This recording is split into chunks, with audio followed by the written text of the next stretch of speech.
They call it the city that never sleeps, the city of dreams, the Big Apple, the crossroads of the world. It's said that if you can make it there, you could make it anywhere. So they come from across the globe with bags full of hopes and dreams, and the city welcomes them. But dreams are rarely what they are believed to be, for while the city may never sleep, still night falls. And it is in the night that the children of Cain wake and play out the masquerade in my city. Beware, children, lest ye fall.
And hello, everyone! Hi, welcome to another episode of Vampire Nightfall, our Vampire the Masquerade campaign. Before we go around the table, introduce ourselves and our guest for today, I would just like to remind you that this stream, like all of our streams here at Wandering DM, is sponsored by Mage and Press. Mage and Press, the makers of awesome books such as Dark Matter, D&D in Space that we play here on Tuesdays. We will begin our 4th season next week. And they also make Taverns and Tankards and the upcoming Book of Mimics. If you want to check their store at store.mageandpress.com, you can use code WanderingDM to get 15% off anything that you buy.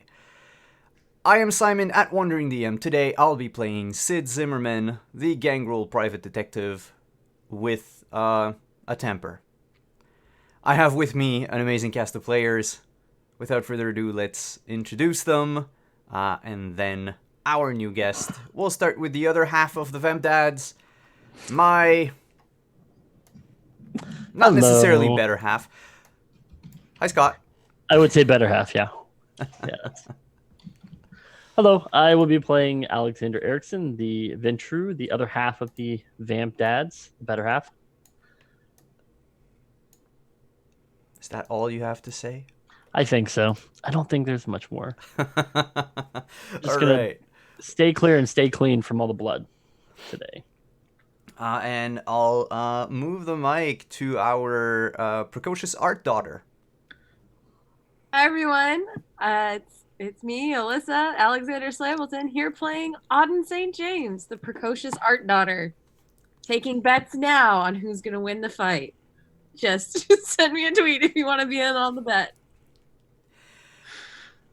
And returning this week, our gremlin stepson. Oh, hello, Ken.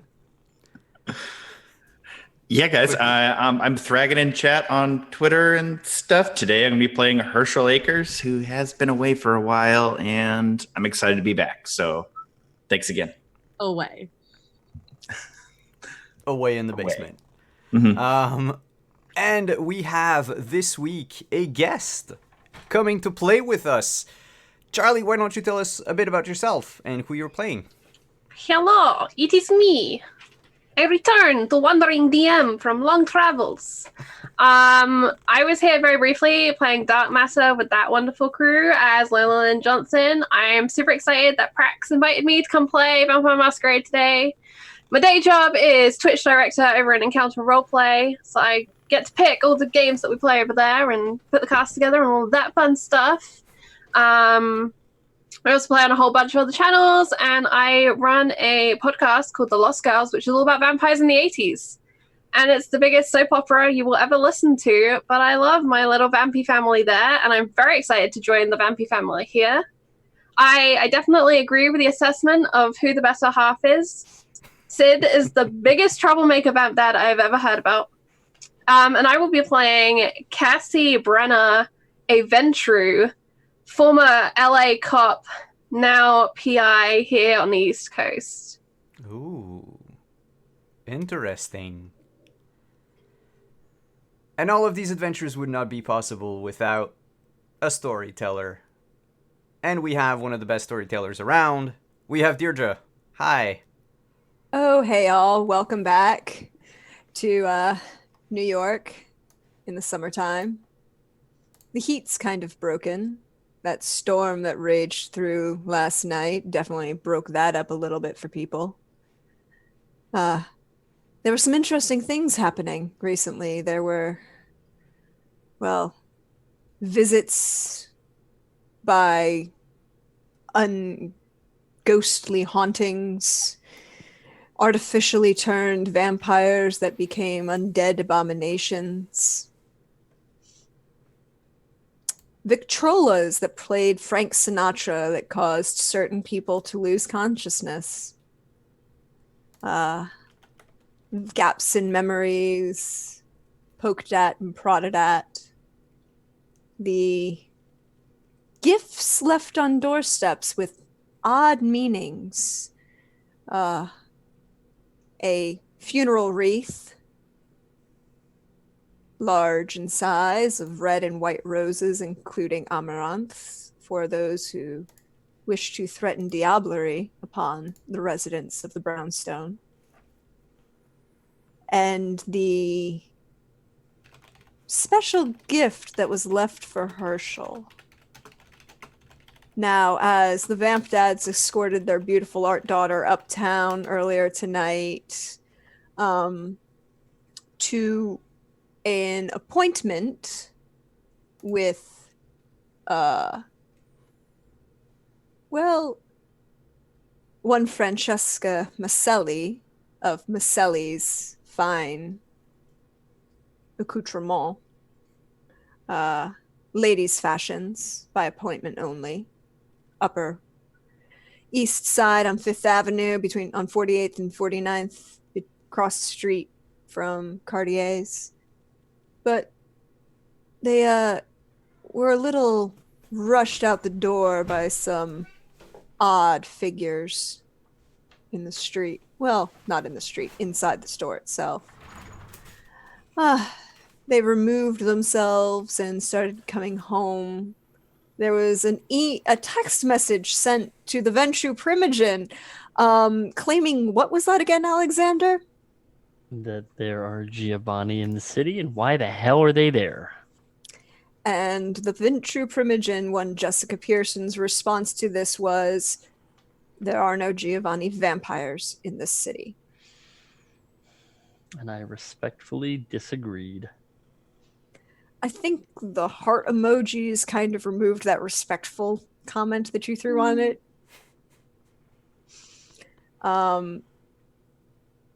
But you do, as you're originally, Jessica informed you that she would be at your abode in an hour. However, you get another text message as you're driving back that there's been a complication and that she will speak with you tomorrow at the gathering at Elysium.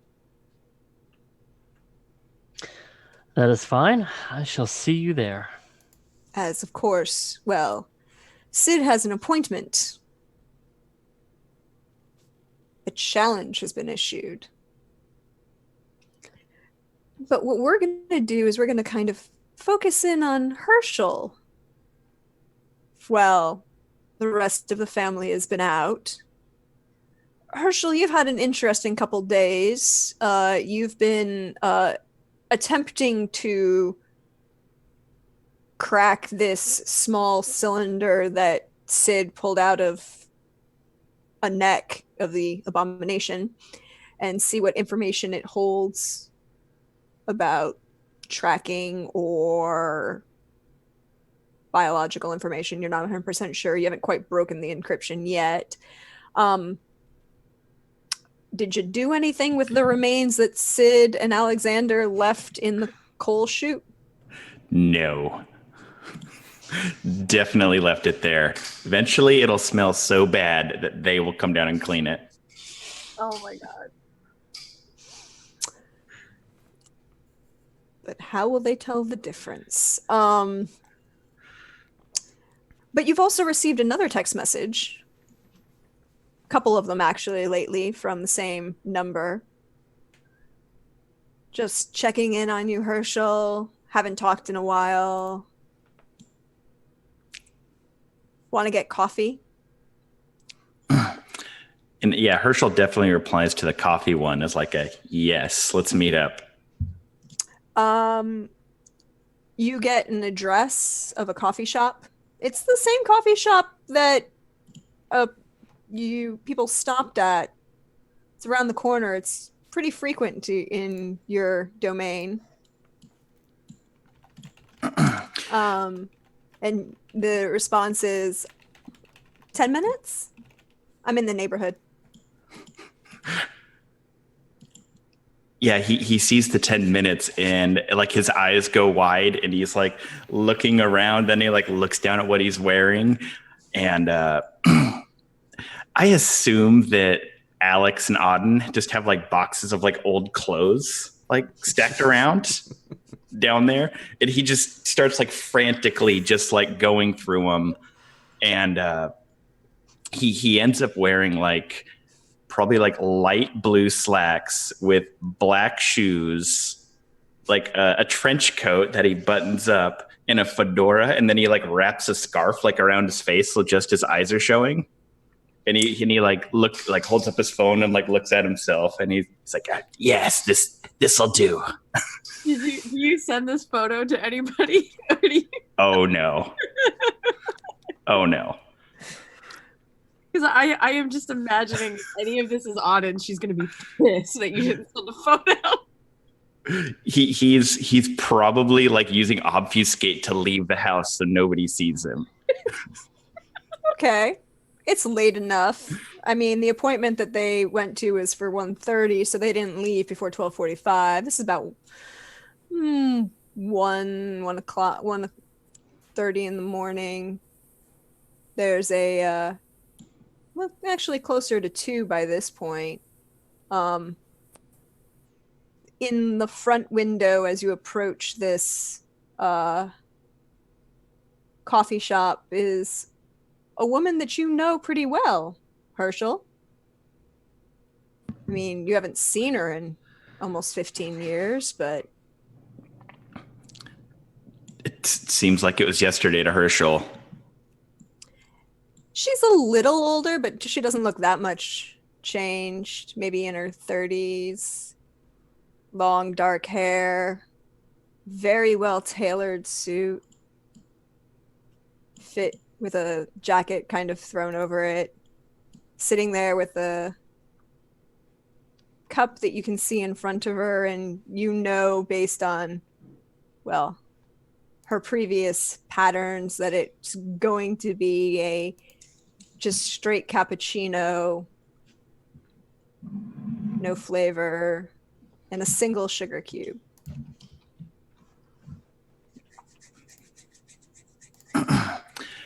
Yeah, I'll like nervously, like if he was a human, like hands clammy, probably like sweating. But since he's not, in his head, he's like, well, I guess that's a good thing. And I'll stroll into the coffee shop. And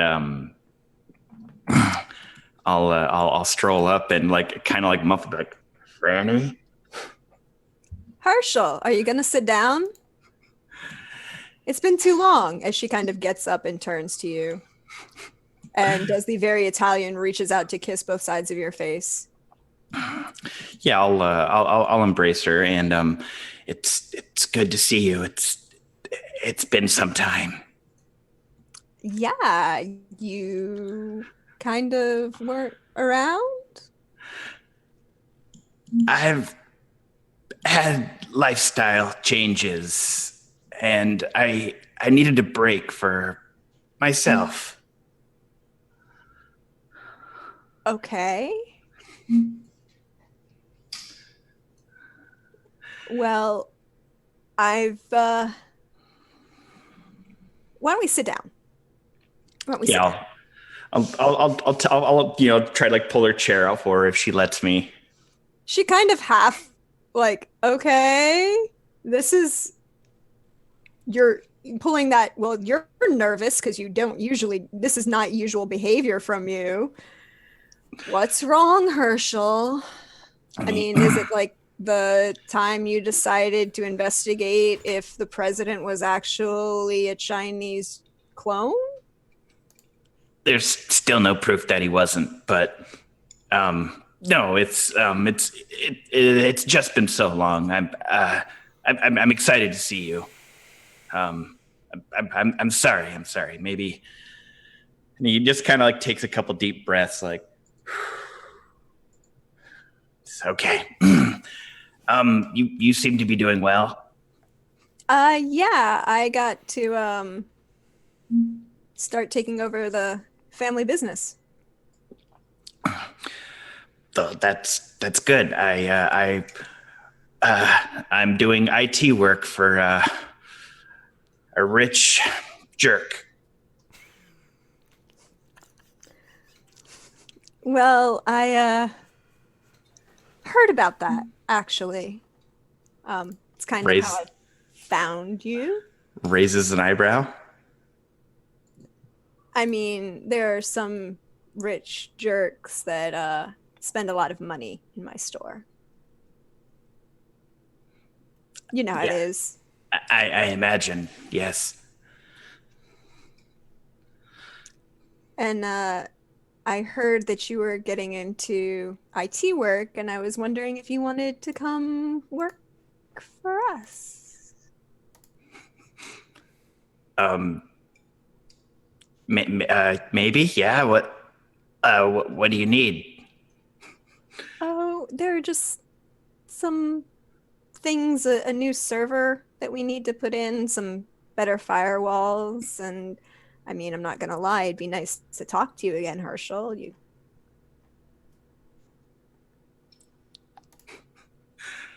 Yeah, that sounds fine. When would you like me to come over and do that? Would not tomorrow night. There's a meeting tomorrow. Would Monday work? Yeah, but Monday anytime. I can literally spend days in my office with nobody checking on me. They won't. Anytime's fine.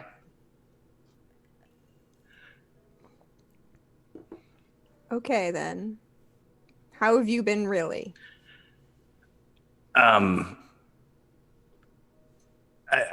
Pretty good. As of recently, my life is all coming together. That's good. I get paid, I think, and I have a nice place to live, and yeah, and he like looks down at what he's wearing. I'm doing well for myself. And she kind of looks you up and down, and well, I mean, I'm sure I could help that a little bit, Herschel.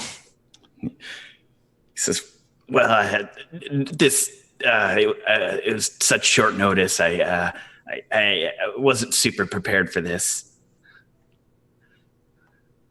It's good to see you again. He says, "Yeah, it really is. Yeah, I'm really thinking of the old days before I had to find myself." All right. I mean, there's still a deli on 29th that will be open till late if you have a time or want to go somewhere. Yeah, that'll work. I'm kind of on a specific diet these days. But I'd be more than happy to take you there. We can talk. I mean, it'd be nice. We can talk. And then she glances down as her phone rings. You see her pick it up, glance at the message. Unfortunately, family calls. He says, No, I 100% understand. You're probably very busy. Just so many things taking up all of my time. You'd be surprised at how things can go like that. He says, "Yeah, I understand." And he probably looks down at his phone. It's probably at something from Sid. He's like, "The printer isn't working." I'm like, "No, I understand. Duty calls us all sometimes." I'll call you Monday. And he knows, "Yeah, but I'll look forward to it." All right. And as she gets up, she's just kind of gonna gets up, walks around the table, leans over as to kind of give you a hug. Yeah, I'll hug her back. Can you roll me perception alertness? -1. Oh, I rolled too quickly. Yep. Perception alertness -1.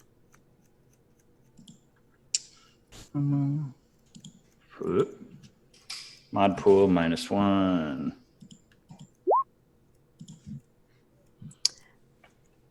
There's just something odd about her, but just could be half of you not seeing her in 15 years. She looks really good for her age.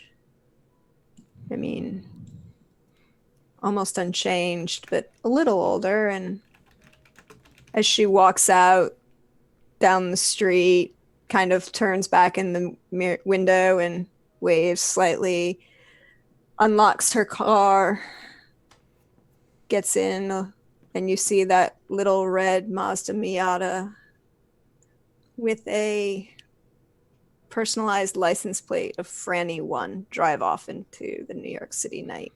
Oh, Herschel definitely does one of these on the table.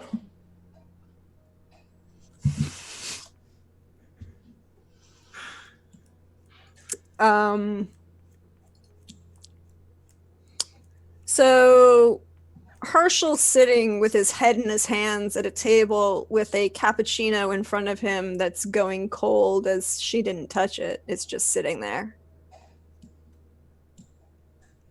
And Sid and Auden and Alexander are returning to the house. Did you lock the door behind you, Herschel, when you left? I'm probably going to say no. He was probably his mind was so racing that he probably slipped up and didn't lock it.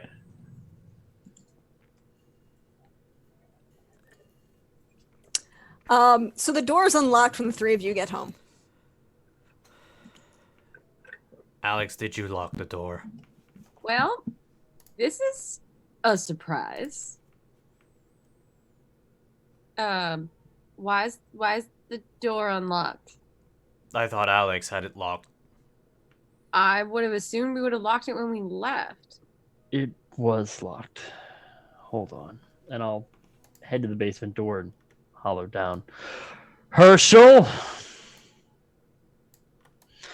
Well, he didn't tell me to fuck off, so he must be gone. Herschel left the basement willingly without us. And I'm gonna go out to the storage room out in the garden and see if the heart in the box is all still there. Oh, that's all still there. There's nothing in it. Nothing's been touched. All right. I mean, he's allowed to leave the house if he wishes to. I'm just hoping he won't break the masquerade doing so. I'm just surprised he left, that's all. Well, he's not chained to his... Alex, is he chained to his desk? Yeah, but do you guys smell that? Like, No. it's not Herschel. I smell like Herschel smell, but is that Axe body spray I smell? Ah, stinks like shit. Oh, God. Definitely Old Spice. Oh, doesn't matter what it is, it's bad. So right now the brownstone smells of Herschel and his scent of the grave. The decomposing remains of an abomination that was destroyed in your coal chute. Overwhelming amounts of roses from the funeral wreath and the box. And now Old Spice of an absurd amount. Someone might want to open like 6 windows. Why? We don't need to Auden breathe. already started opening windows. Yeah, but we very don't need to true. breathe. We don't need to breathe. Yeah, like, just stop breathing. However, Stop however, fake we- breathing. About breathing, it's we about probably don't want to breathing alert out anybody here. walking by the house. We might not need to breathe anymore, but we can still smell, and that smell is gonna drive me insane. And I can't work under these conditions. What, you work? Sid, you know what I do for work. You spend your days on the Twitter thing doing, like, the messages and... It's And not that's it. just Twitter. It's interacting with fellow art enthusiasts to continue the... You know what? I don't have time to explain this. I've already explained this to you before. I think I'm just tired today.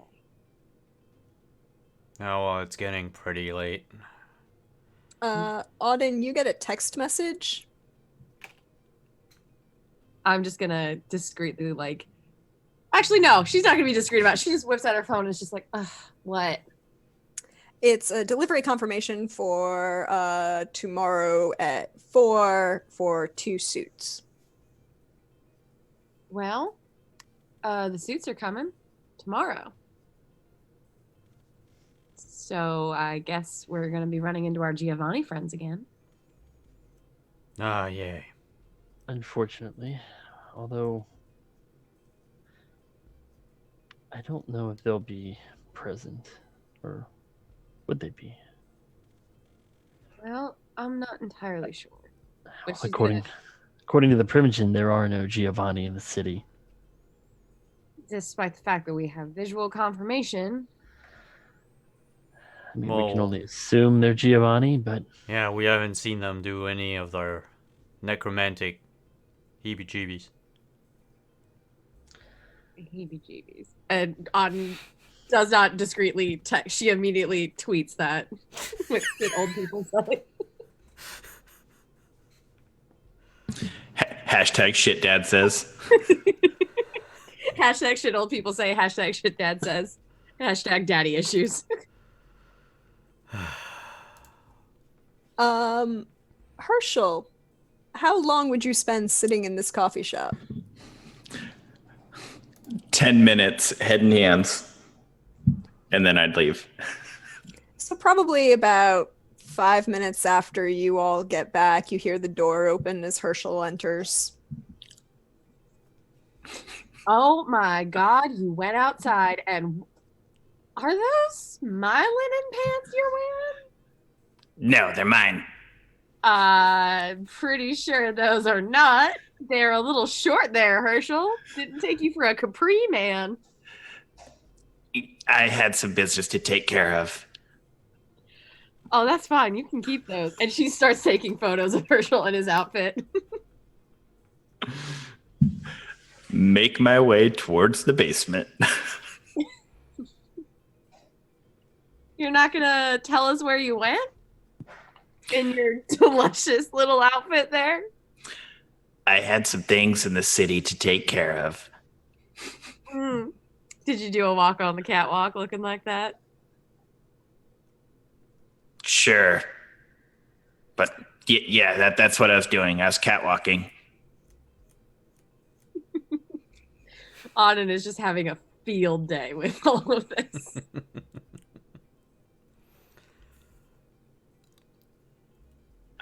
But do you guys...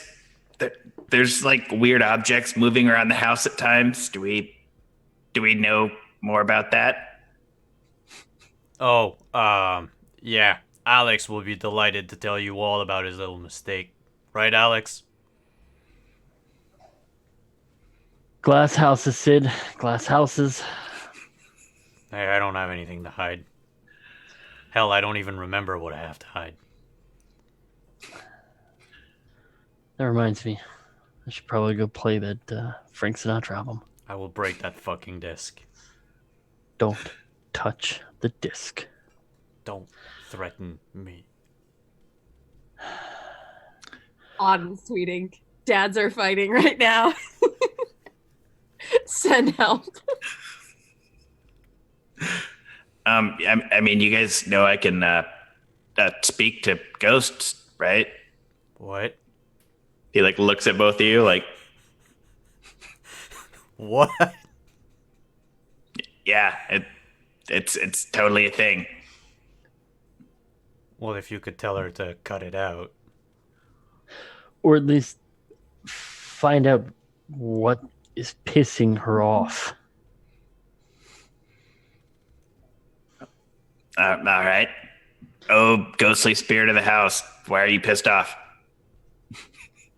That's your seance?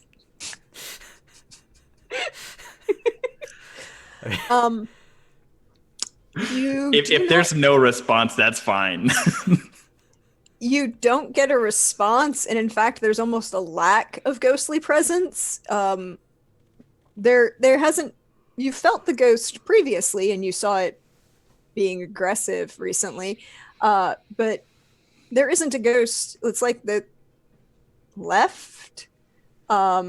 And Sid and Alex would remember that when they asked Rebecca to talk to the spirit, she basically told it to fuck off for the next couple days and warded the house against it.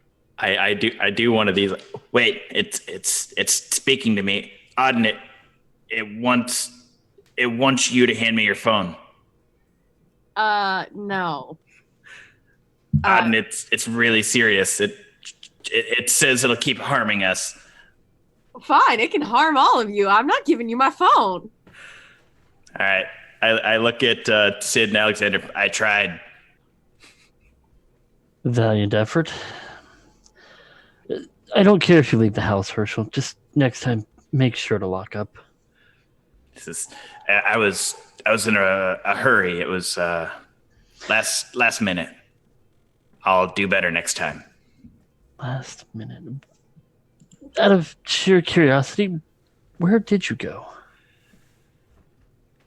I had to feed.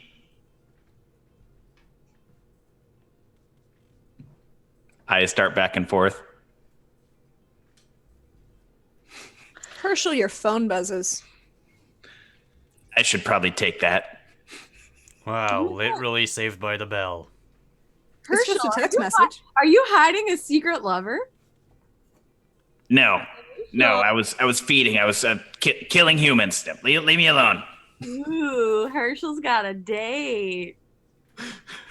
And I'll go into the basement, give Auden an evil look. It's fine. She's just like flipping him off and like tweeting at the same, like just like busy, and just like making fun of him on Twitter, just dragging his ass. What's the phone buzz? Can't wait to see you on Monday, Herschel. I'll reply, looking forward to it, with no emojis.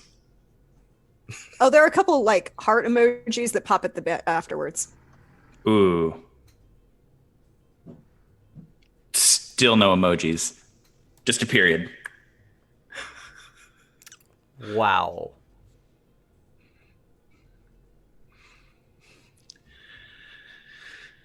Day is approaching quite close, actually. Well, time to go to sleep. I have a big night tomorrow. Oh yeah, best of luck with that. I don't need luck. You should talk to the Bruja. He's gonna need all the luck in the world. Oh, don't worry. I'm sure we'll have plenty of bets against you. And for you, maybe. I don't know. Why are you betting against me? I didn't say I was betting against you. I've seen a few bets in your favor, and most are in your favor. It's Herschel. It was Herschel's fault.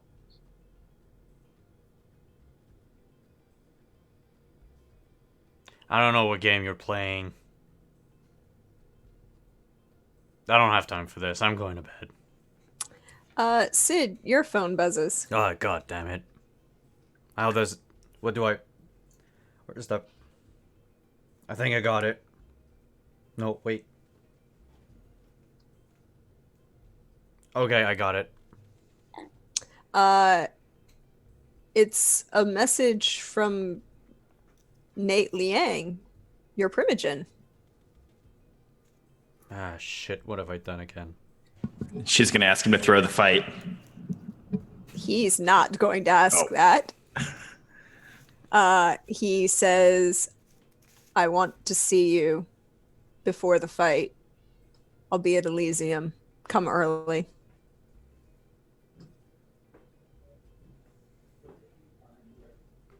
Yep.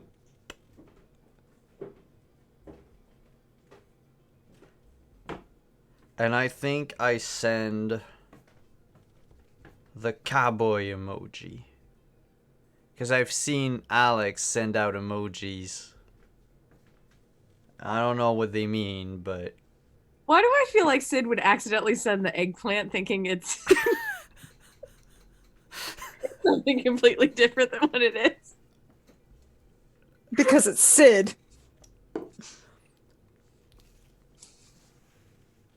Oh, wait. I might ask him if he wants me to bring, like a fruit salad or something. So, like, eggplant, peach, water.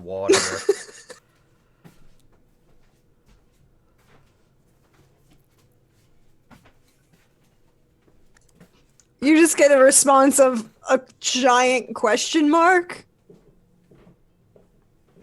I don't know how the younger people do it. These pictograms are ridiculous, but they seem to be required in text-based communication.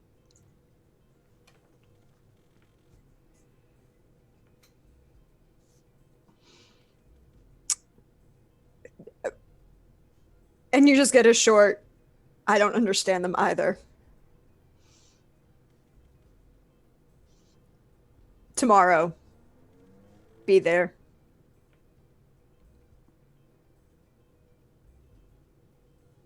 Don't worry. I'm not. Okay. FYI, there's a gather on this, and the phone that's the last thing you hear. There's a gather on this? Uh-huh. Gather is capitalized.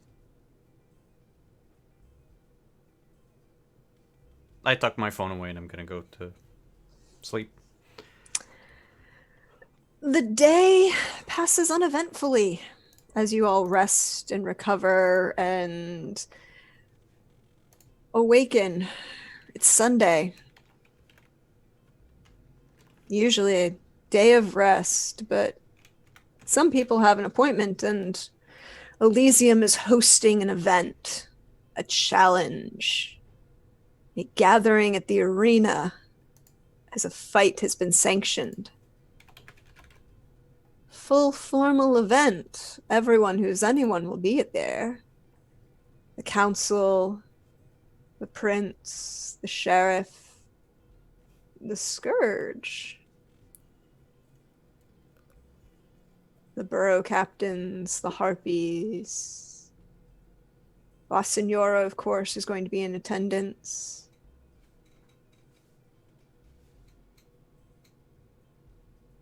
It will be an event. And,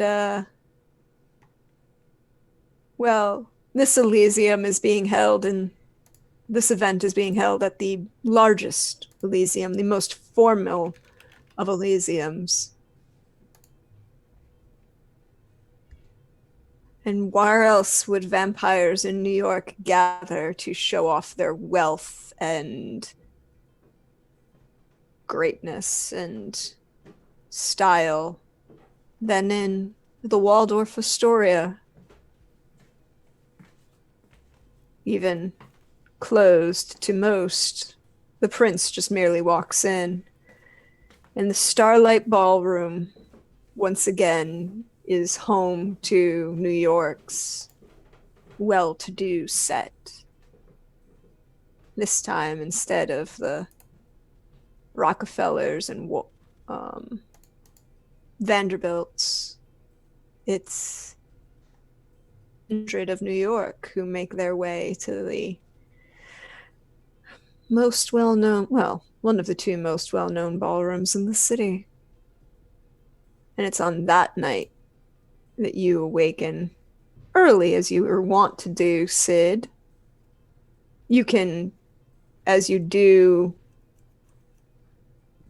what are your plans are? As I go in? Mm-hmm. Or as you get up. You haven't gotten there yeah. yet. You haven't left yet.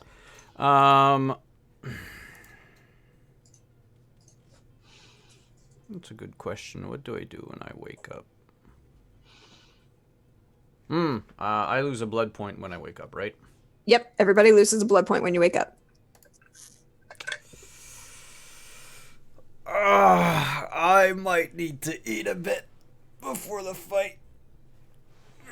So to sharpen my senses, I'm gonna go prowl the streets of New York.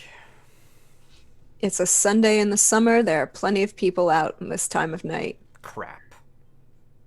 I mean, you can see people walking by themselves with groups of people. There's plenty of, well, let me rephrase that. It's a target-rich environment for you, Sid. Yeah, but I have a thing. You do have a thing. So yeah. Fuck. I'm sure that if you spent some time working on it, you could find some low lifes in the neighborhood.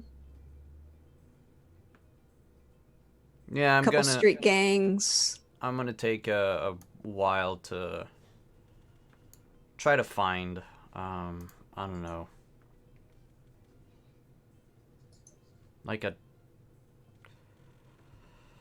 probably a drug dealer or a gangbanger or something.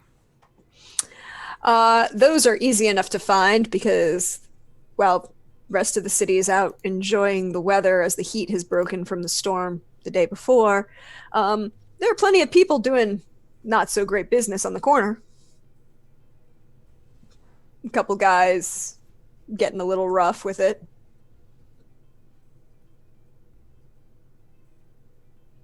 Only a couple blocks from your abode.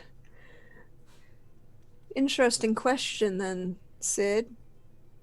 Are you going to kill him? No. Jesus. I'm not a monster. But I'll try to get one of them to come with me under pretense that I have something that would interest them. Ooh. So you're going to try and be...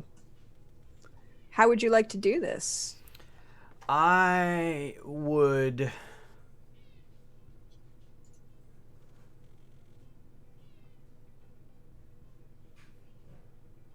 I think I'd use my streetwise. Try to get the modern slang of the streets. Can you roll me manipulation streetwise? Hello there, fellow youths. Yeah, that's it. Oh crap! I got out of the game. Yep. 2 seconds. I kicked myself out of Roll20.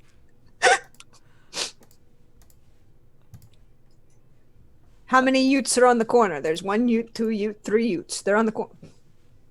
Manipulation streetwise. Mm-hmm. Oh, is my difficulty increased because of my permanent fangs? No. Okay. That wouldn't increase your difficulty here. Well, 3 I got plus- 3 successes. It's easy enough to get one of them to go with you. These guys are one or two are a little bit hesitant, but one of them is a little loud, a little aggressive. He decides that he's going to try and show exactly who's better in the streets of New York, and anything that you have to show him isn't worth anything. So he's gonna laugh over the corner at his buddies and kind of shove you and say, "Yeah, show me what you got."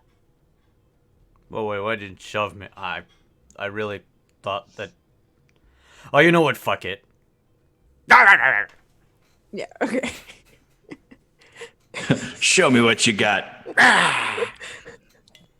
Giant Jump fangs. scare. Jump scares. That works too. Just Well- Bilbo Baggins is him. Yep, that works. You can add, since you're not in shrine, can you roll me willpower? Yes. 3 successes again. Good. You don't drain him, and you control yourself. You can add 3 to your blood pool. Alex and Auden and Herschel. Well, Sid is out dining, where for get an early dinner in before a fight. What are you doing? I'm actually going to text Elizabeth to procure a meal as well. Of course, sir. And then I know I'm still injured or hurt. Sorry. Yes. So is there any natural progression of healing, or is it rousing the blood to basically heal is what I have to do? No, you need to feed and rest to heal. Okay. You don't have to rouse it unless you don't feed. Okay. Um, Then we're definitely going to feed. yeah, would my bruised... Yeah, your bruised wound is be gone from gone? resting. Okay, thank you. Your bruised is gone from resting. Yeah. And you spent blood to lower it 1 level last time, Alex. So you're going to young again, Elizabeth comes to the door, another young girl of 20s. Hispanic.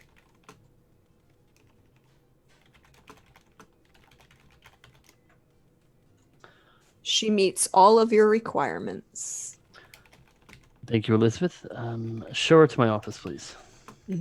Of course. Do you intend to kill her? No, but I do intend to feed as much as I can without. Roll me that willpower. I mean, the ghost in the house is probably lonely, right? Oh, Simon. 2 successes. You restrain yourself, but it tastes really good, and you realize how hurt you were, and that it's helpful, and it's soothing pains that you had, and it takes you a minute to try and pull yourself back and restrain yourself, but you do.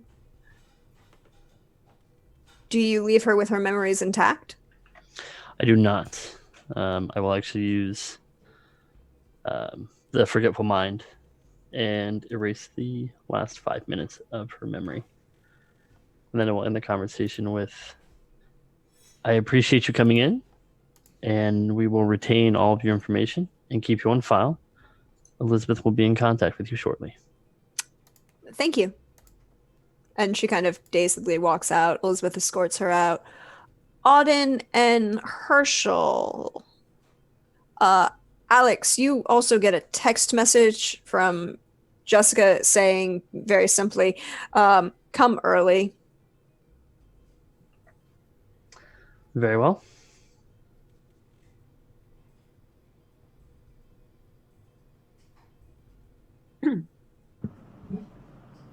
I suppose Auden will probably need to eat as well.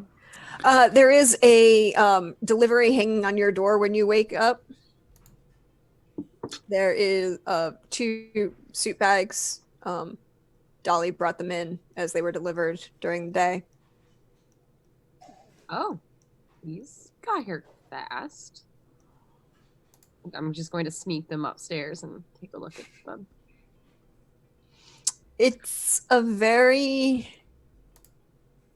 classic. One is Lauren Bacall, kind of longer tailored men's suit.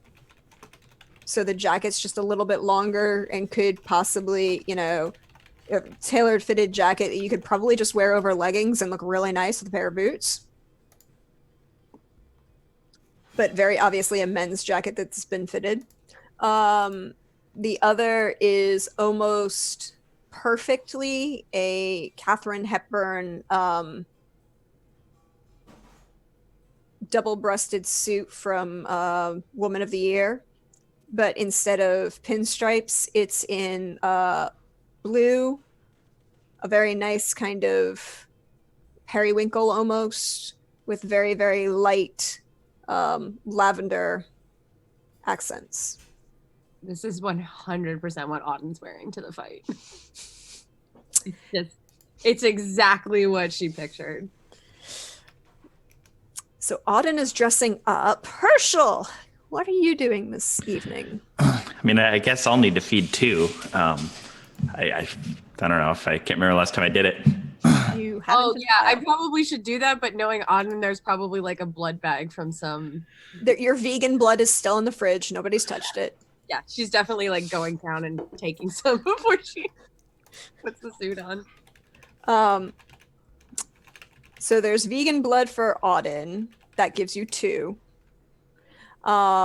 Herschel, what are you eating?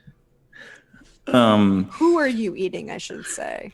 Anything really. But like how he does it is he'll put on like a pair of like dark glasses and like look as like downtrodden as possible, so himself more or less. And he'll probably go like nearby and act as like a beggar, and then like whomever like not scorns, but like is like ugh, like gross, like get away. Then he'll like activate like obfuscate and like follow them until they're alone, and then just get them. That's kind of his thing. Not the normal New Yorker of not making eye contact and walking by, but somebody who actually sneers at you. Mm-hmm. All right. So are you trying to kill this individual? Sometimes he does. Like if they if they rub him like really the wrong way, they're like, get out of here, trash. Because that's like most of his life. He's been like, been like talked down to.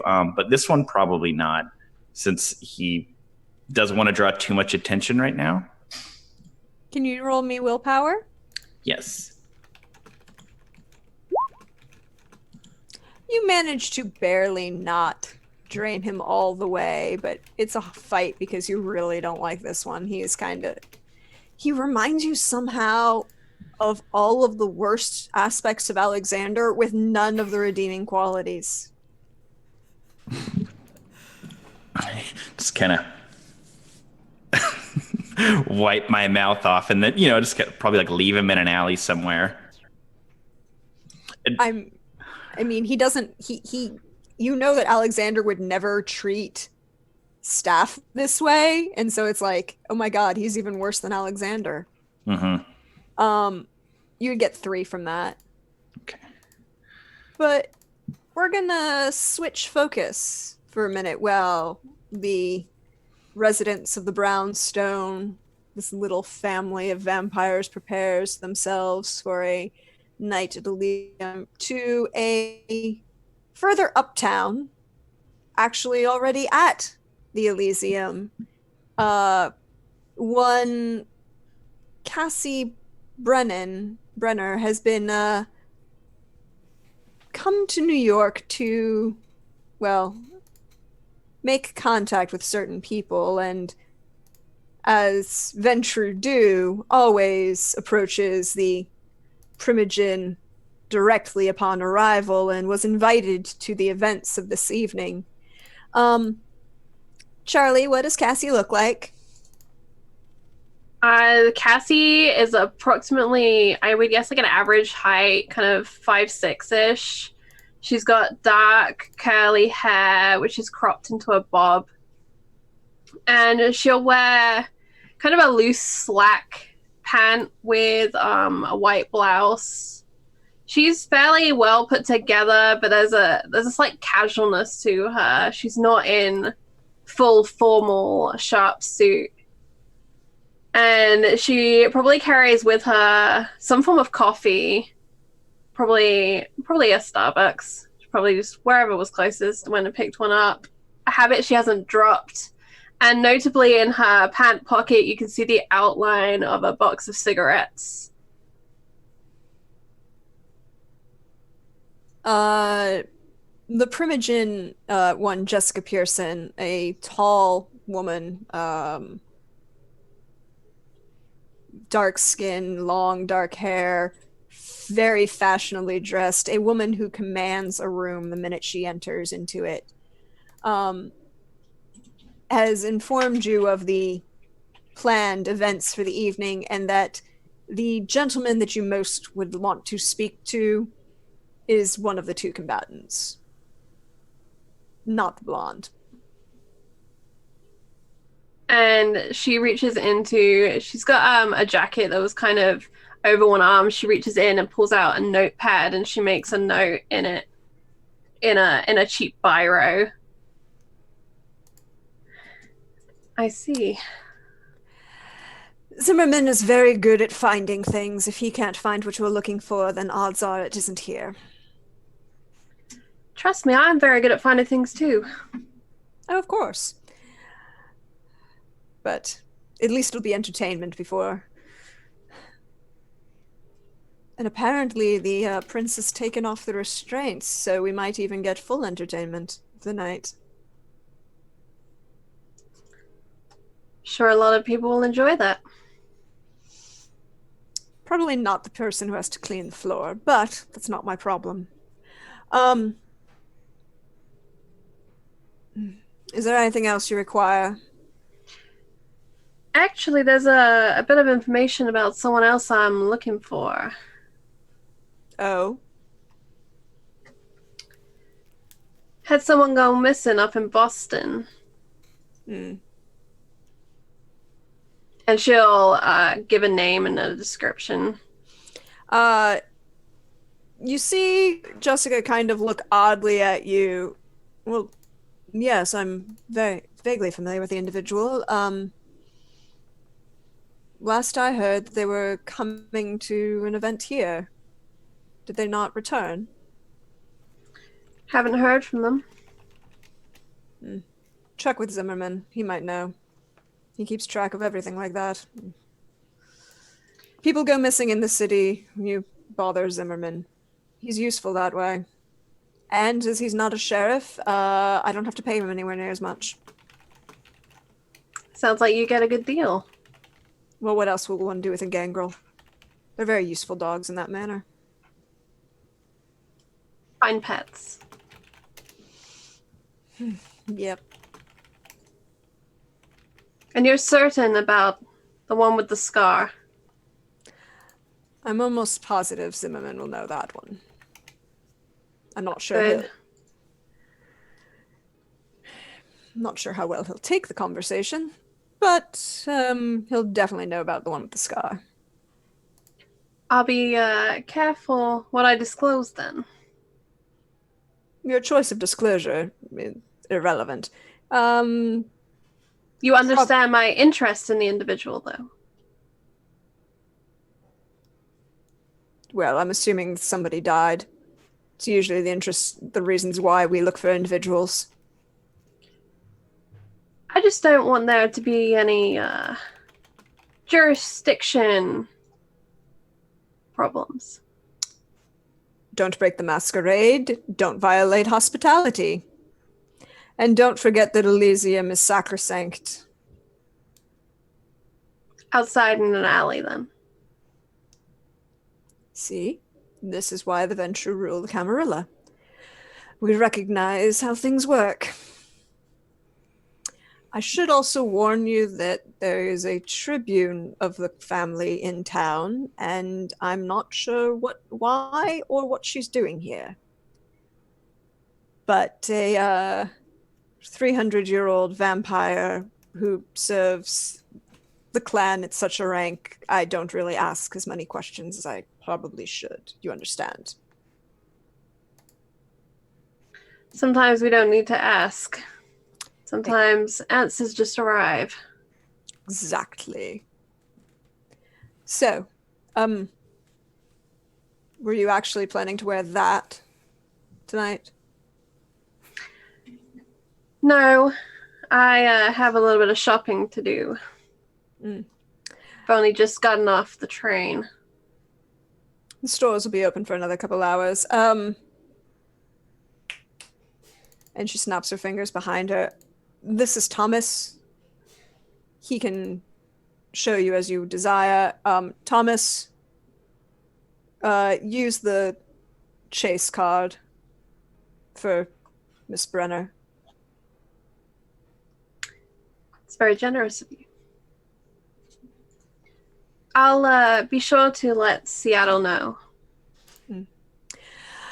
That's good. I think I have an appointment with them next week. Is it next week or the week after? I don't recall. But I do let Seattle know. All right, then. I'll let you and Thomas have fun. I have to go get myself ready and call the prince. And make sure that things are on board and make sure that none of the Tremere get out of control. Well, perhaps they'll clean the floor for you. And she'll offer out a hand to shake in thanks for the meeting. She will shake your hand and she's perfectly polite and professional, but she definitely gives the impression that you've experienced with older Ventrue of respect the rank, respect the age, follow the party line, nothing is a problem.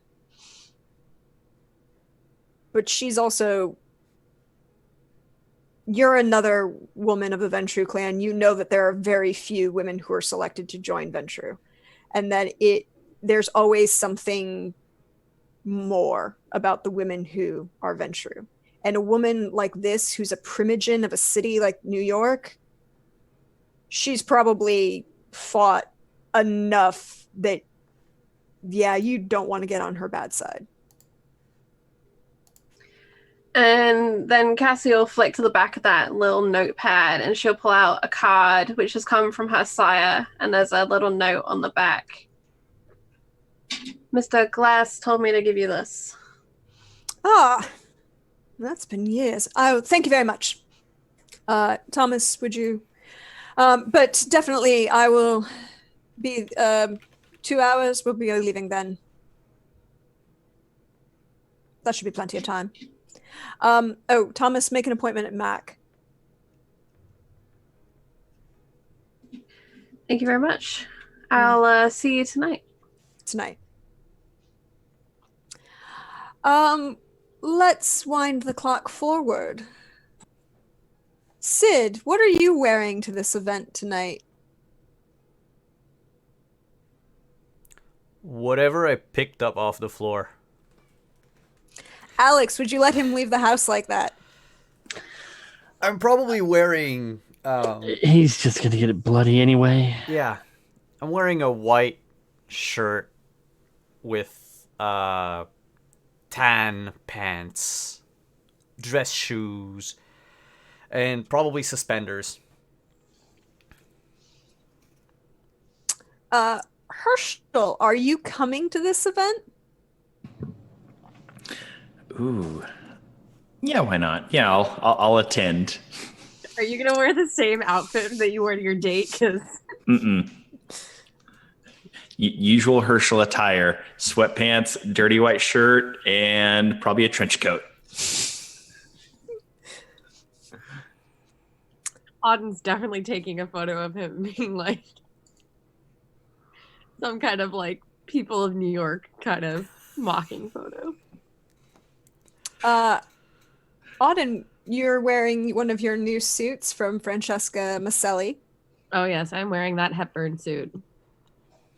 Alex, what are you doing? Oh, the usual. Putting on the best suit that I can find. Something tailored. Getting ready and, well, The Zenga or the Armani? we'll go with the Zenga tonight.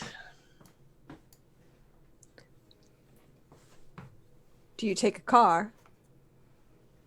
With all of us going, yes. Sid, did you tell Alex you had to be early? Oh, hey, Alex, I have to be early. But Alex had to be early too, so I don't think it's that big of a deal, right? Yeah. We're all just going early. Worst case scenario, I can just fly over there. That's quite a flight, but that's fine. I have to be there early so we can all go. Yay. I mean, there's a thing, well, Auden and you are probably familiar with it. It's called Fashionably Late. I don't think my Primogen is very keen on Fashionably Late. And I suppose that Jessica would not want me to be past time either, so we'll be early this evening. I'll have the car ready for us soon. All right. And if the children behave, I'm going to buy them some popcorn or something.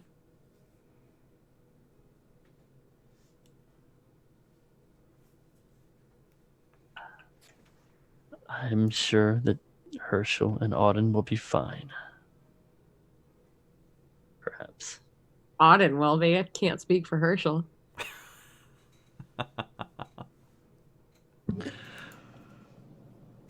I mean, I'll take the car if we're. So, as you all, it's your usual driver, opens the door, kind of has an odd second at Herschel, but doesn't say anything, just opens and closes the door as you make your way uptown, up Fifth Avenue to the Waldorf. Pull into the underground parking section.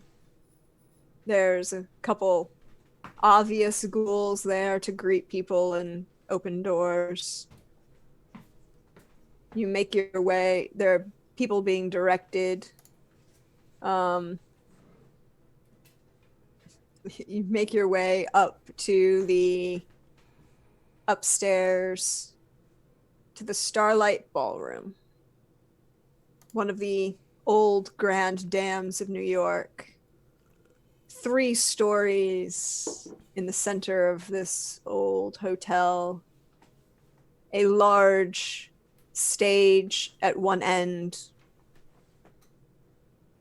2 balconies that go around the outside of the ballroom. A large, and for its time, the largest crystal chandelier that Waterford had ever made hangs suspended from the tray, an oval ceiling, reds and creams and browns. There are tables set up with glasses of various drinks. Wait staff is walking around. You see a few people starting to come in. You would see the primogens of each of them has their own box all along the east wall of the main room. So I pulled things into the map and gave you a picture of, well, sort of the section of the Starlight Ballroom. If you are looking at it,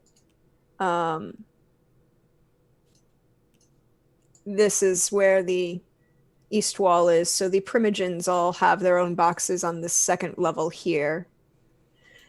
Her Highness, the Prince, hasn't made an appearance yet, but you know that she will come and probably take center stage. There's a large reclining divan on the stage with two of her bodyguards kind of flanking it. Anyone who wants can roll me perception alertness.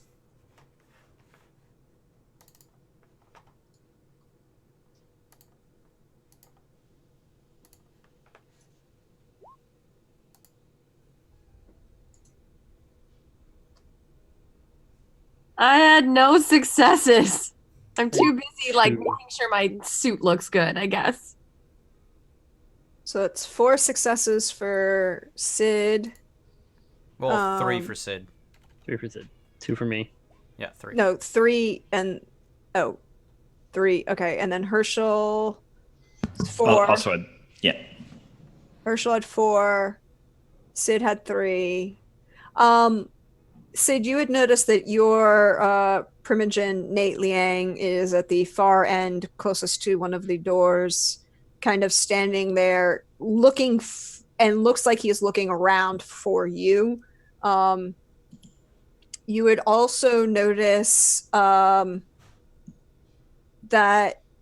everyone who had more than 3 successes would notice that while Larissa Weissman is definitely seated in the box, there's a chair next to her that's empty, that's center of the box. She's seated to the right of it. Who is Weissman again? The primogen for the Tremere. The Tremere. Yeah. Oh, yeah, right. So there's someone missing more important than her. Mm-hmm. You would even see it's an odd thing for everyone. If you had those 3 successes, both Herschel and Sid, you would notice that Avram Lebitzer is here and in public. It's very difficult to get the Malkavian primogen anywhere. And you're pretty sure that the only reason he's here is because it's a Sunday and therefore not Shabbos. It's very odd to be as devoutly Jewish as he is and still be a primogen, but you don't know what the requirements to be a primogen for the Malkavians are, so who knows? But Sid, you would definitely notice Nate kind of glance at you, make eye contact, and jerk his head towards the box. I follow. Well, I go to him, I should say. He's alone in the box right now and kind of greets you closer to the door and Hey, boss. there's going to be apparently this is big enough deal that outsiders are here. Everyone. The whole clan showed up. Wow. You guys really have my back, or did you all show up to bet against me? I'm not betting against you. I've seen too much of what you can do. But Eckhard brought the rest of his line. So they might be betting against you. Oh, shithead is here. Don't call him that in public. What, shithead? And this is why the Ventrue don't respect us. They don't think we can do any of this shit. Because I'm not interested in doing any of their shit. I live with Alexander. I see how boring his life is. I mean, I'm not gonna lie, it's kind of really boring and I wouldn't be involved with this, but god damn it, Sid. We're supposed to be, like, I don't know. They treat us Whatever. like dogs. Might as well howl. Well, not. And we just sneak up on them and then rip their throats out. But no, we can't do that either. So, we're not dogs. Although if you happen to decide to act like a wolf and destroy Vagar, I'm not gonna be complaining, and then I will definitely win that 2 mil off Arcadios. Can I get a share? Possibly. I mean, what's the point of bidding for me if I can't get a share of anything? I'm the one down there getting his ass kicked. You're the one who decided to take the challenge and fuck up the Bruja in the middle of the street. He's the one that provoked me. Still your choices. And I said I'd share. Possibly. It just depends on how much I want to make Arcadios suffer.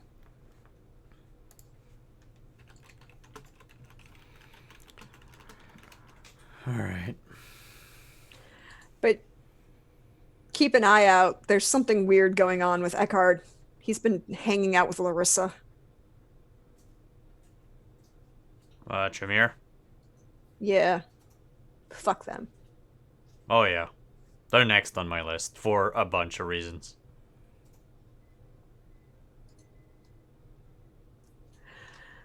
Well, good.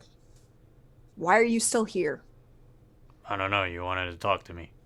I just made him make sure that you knew that Eckhard is here, and he brought a whole bunch of his line. Apparently there's supposed to be a whole gather for the event. Formal gangrel shit and everything. Yeah, I know. I was thinking we'd have the gather before the fight or something. Pump me up or what have you. No, I think he's planning for that for after. Oh. So I have 2 fights on my hands tonight. I'm not gonna say you don't. Ah, shit.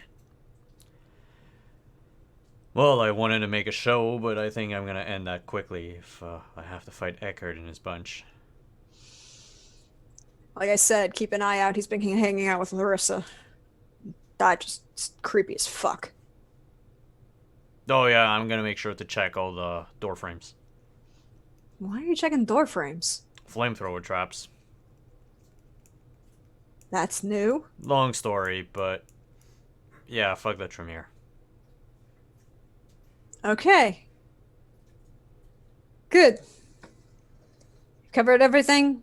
You're fully informed of what's gonna probably happen.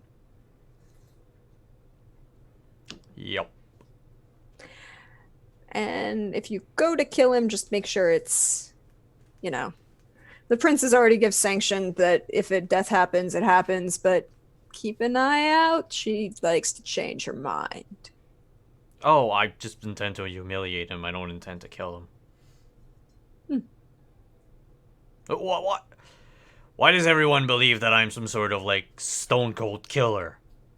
Mostly because Eckhard has put out that you're a stone cold killer and that you possibly killed 16 guys when he turned you. Might have, I don't remember. That's a problem. Meh. Whatever. Go. Oh, yeah. Apparently this is being formal and shit, so there's a outfit. Oh, what the fuck? I got all dressed for this. I'm here hoping it's little sparkly hot pants with a paw print on the butt. Give me that wrestling outfit. I need it. Wrestling No. coat. Something with sequins. No, there are no I sequins. want that Ric Flair coat where it's got the big long and just bedazzled to fuck. Nope, there are no sequins. There might be harem pants and a very large, like cloth belt and a dagger. Does it say juicy on the ass? No, it doesn't say juicy on the ass. Can it say juicy on the ass? If Auden decides, if Auden decides to Photoshop the hell out of picture, go right ahead. If Auden wants to Photoshop that picture, Auden can do that. Oh, she does, but she makes it say property of Alexander.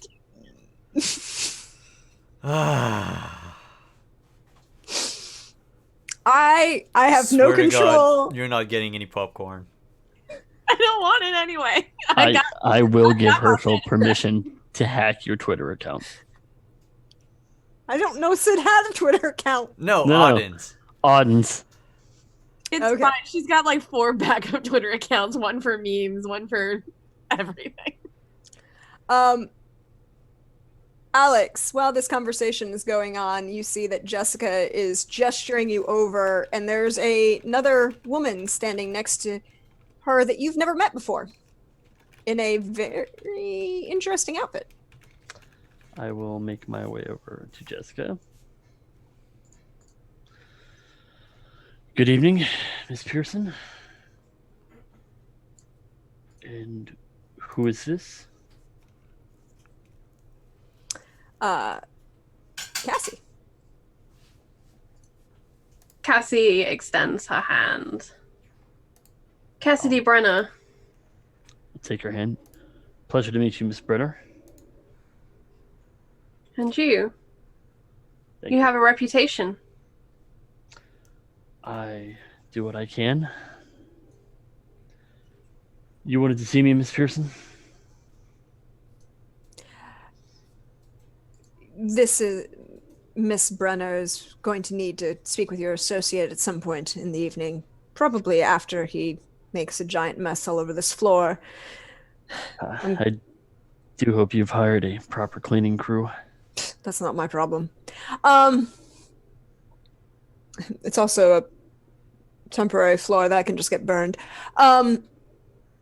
But she will definitely need to meet with them. And in response to your question last night, there are no Giovanni vampires in this city.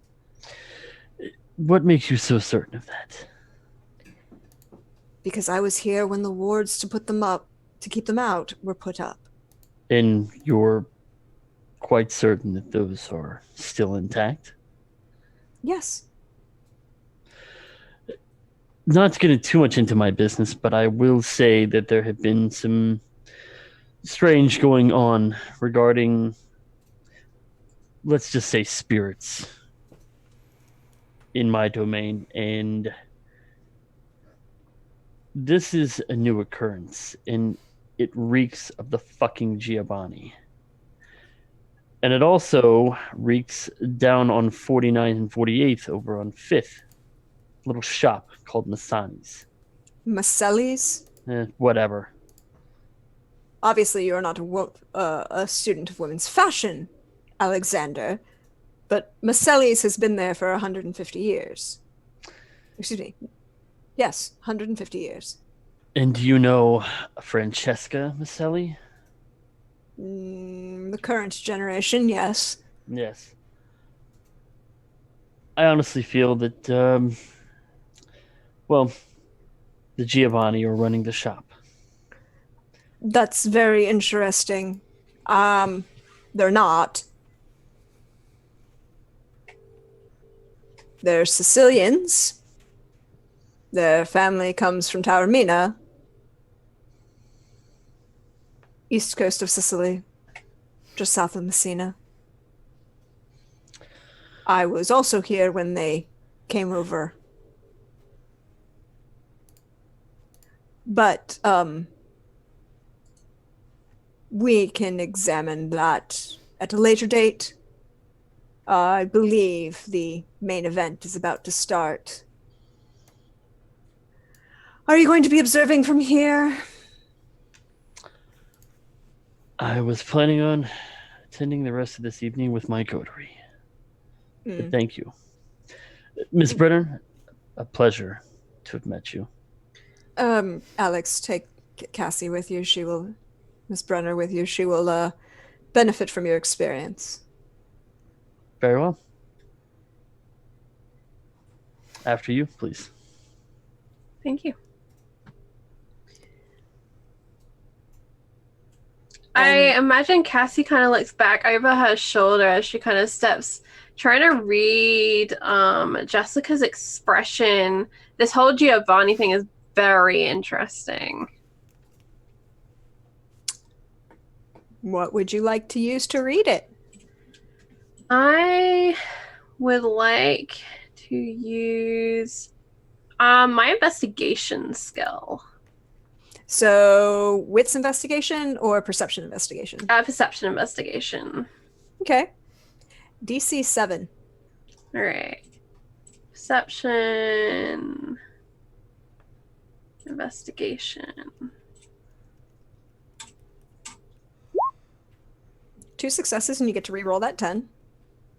Do I just roll like another d10? Yep, just roll another d10. 2. So 2 successes. She's hard to read, as any woman or vampire of her age is. She's been well trained in the Agoge. She is a power player and she knows how it works. She is being very blunt in her statements, however, and she is honest in saying that there are no Giovanni vampires in this city, and she was there when the wards went up. And yes, she is aware of the Maselli store, and she knows the Masellis as being from Sicily. And if Alex is watching, he'll kind of see Cassie make a mental note as she turns back to focus on where she's walking. I imagine with Thomas's help, she's probably dressed in like a silk YSL asymmetrical dress. It's like pale coral with like gold polka dots or something. It's very summer. Summer in the city. But it's not very Cassie. And although she can walk fine in it and isn't kind of showing discomfort, there's a definite impression of this is not what this woman normally wears. And as Cassie and Alexander move out to join Auden and Herschel in the corner, supporting Sid, or wherever they choose to watch, we're going to take the break for the afternoon, as we'll see what happens in this fight when they come back. All right. Stick around, all. Yeah, we'll be back in about 5 minutes.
And we're back.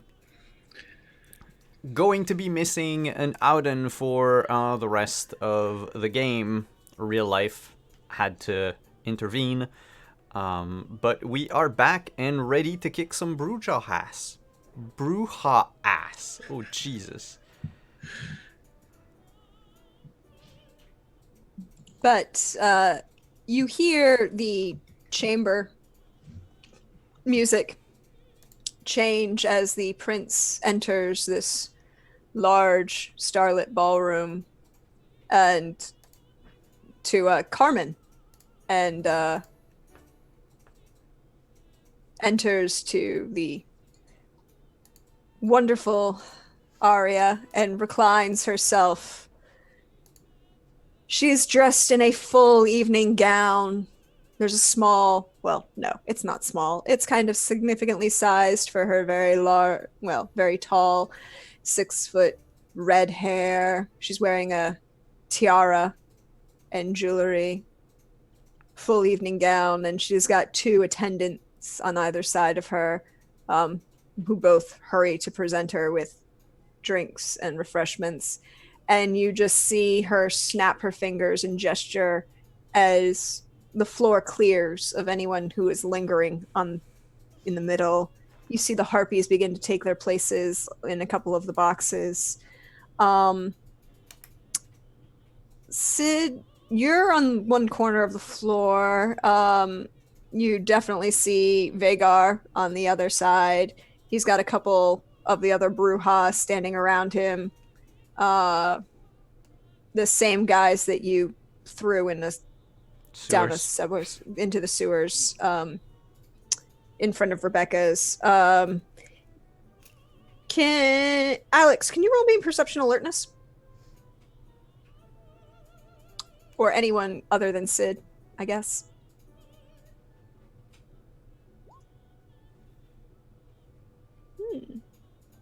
Both of you have 10s to reroll.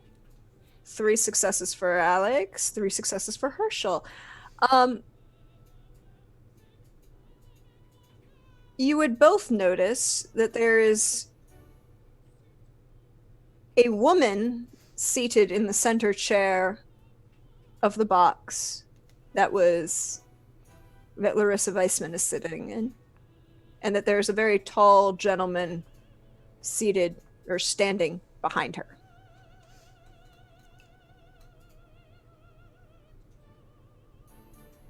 Anyone we know or of?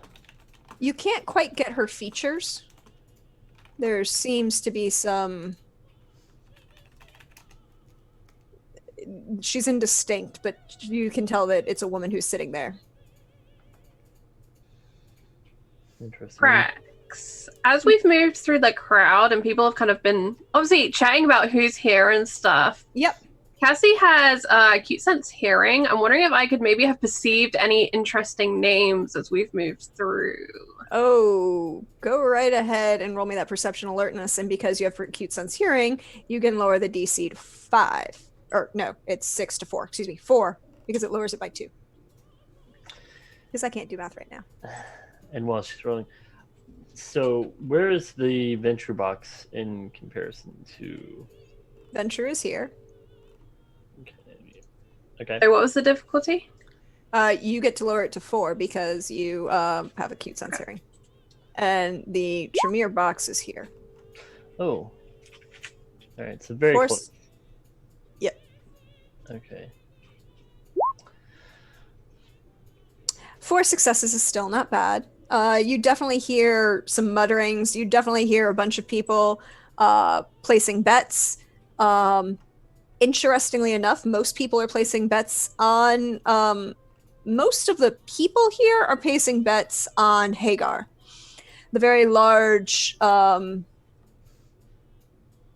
of very built blonde who's pontificating and playing to the crowd, Brujah in the far corner.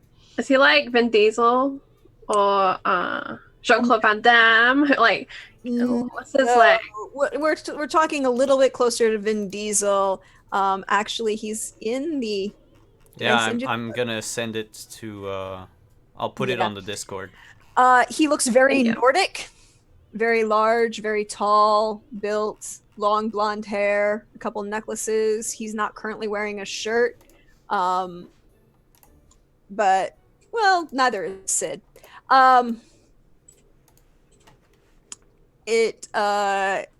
He's playing to the crowd, that brouhaha, I'm the best, and everyone, of course, I am playing with the dagger that he's been given. You also hear, interestingly enough, a couple mutterings about why are the dogs even trying to show themselves this way, they're lesser, and general snark that you hear from Bruja or Tremere about Gangrel pretty regularly. But interestingly enough, you also hear a lot of negative comments about Sid.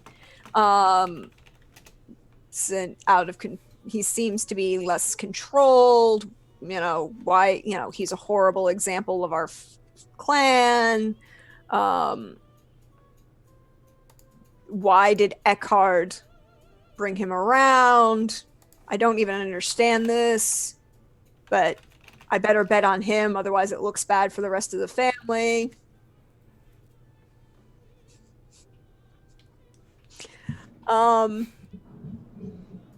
You also hear some conversations in Italian, some German. There's a very heated conversation going on as you walk underneath in the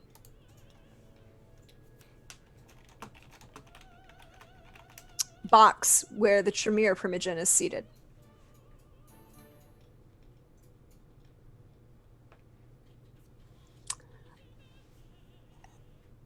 At a gesture, the music cuts off. The prince stands. There's been a challenge given. A challenge has been accepted. You may use your knife or whatever you have on you at this moment. No swords, no guns, no interference. And she kind of scans the rest of the assemblage. To surrender or death.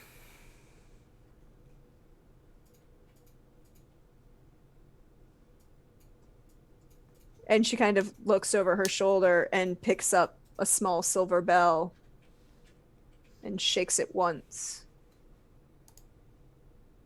And Vagar comes running at you.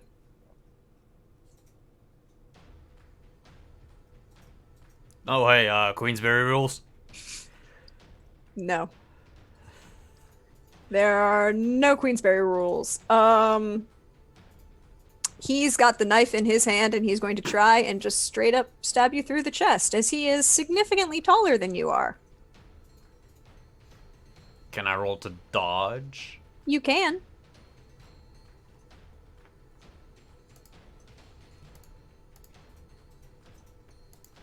Well, I got 4 successes. You successfully dodge out of the way, but that's last second as that blade comes within hair's breadth of you.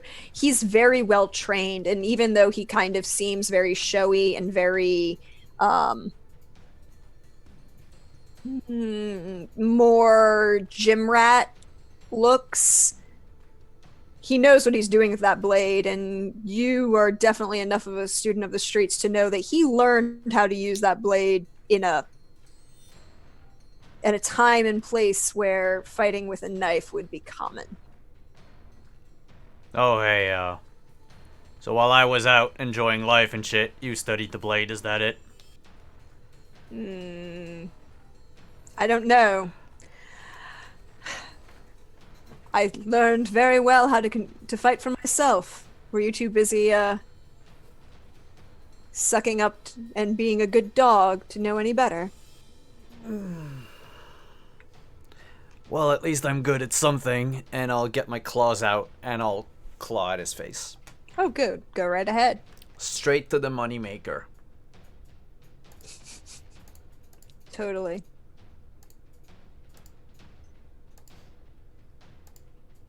I got 2 successes. He dodges out of the way, but it's close, and you see it just kind of almost as if you were giving him a shave. Can I use my celerity to get a second action? Yes, you can. Boop, boop, boop. Celerity. I'm gonna burn a blood. Oh, I forget. I get to add my celerity to my pool. Yeah, for dodge, yeah. Yeah. For anything dex For related. anything dex related. That's 1 success. Fucking Quentin cursed me.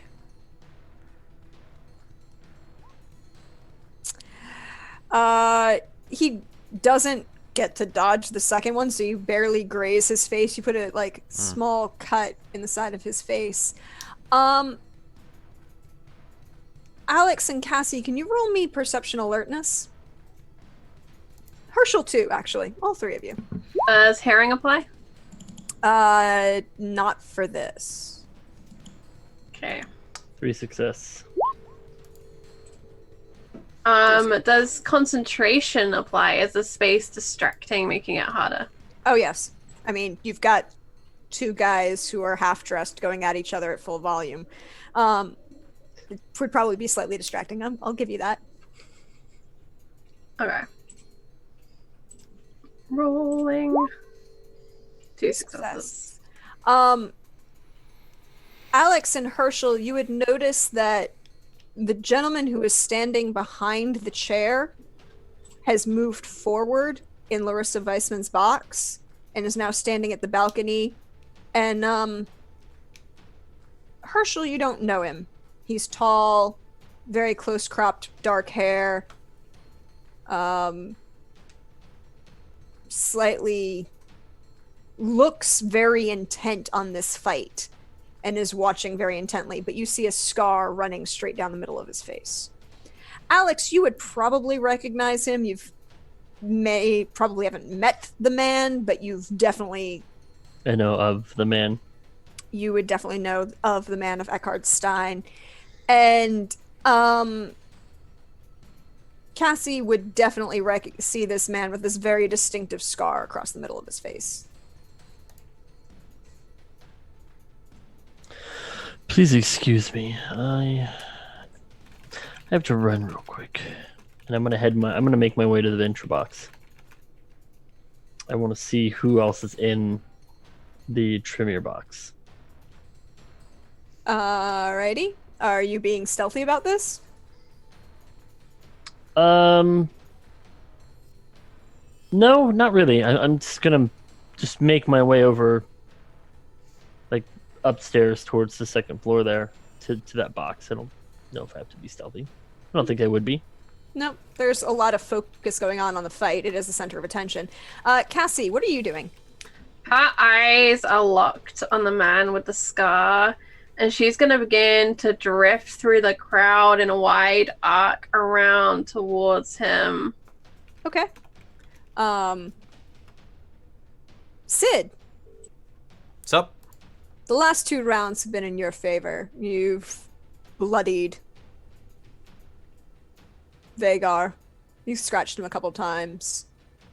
But, this round,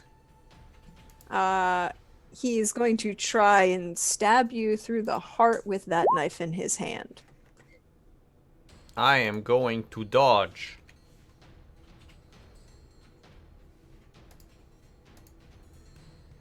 I dodge. Oh, mean, yeah, just 3 successes. You dodge significantly. I'll let you have a riposte action. As Well- he's left himself open with only 1 success. Guess what?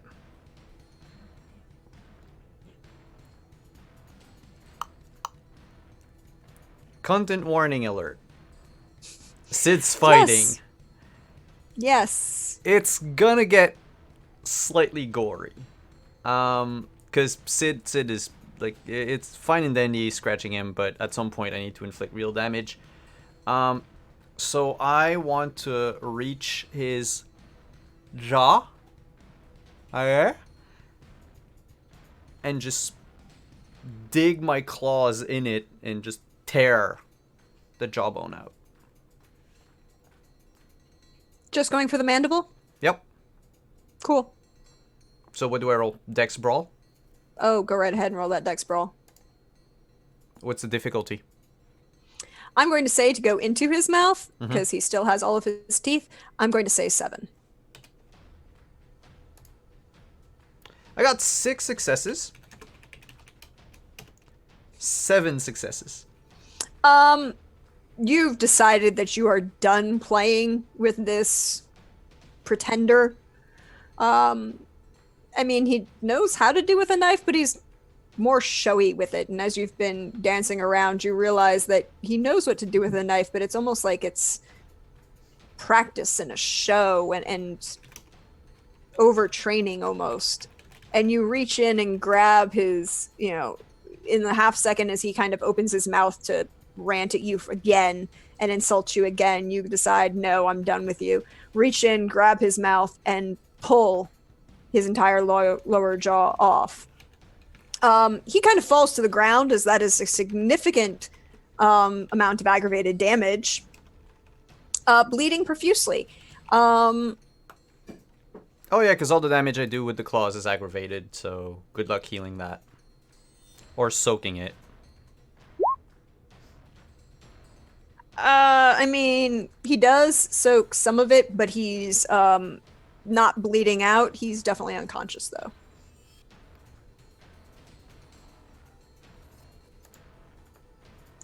What would you like to do as you see the queen, the prince, just sitting there watching? Do I have his jaw in my hand? Did you drop it, or do you still have it? Well, if I still have it, I'm just gonna drop it. Yep. And I'll What's the cool line you say? Well, I'll just look to the prince first.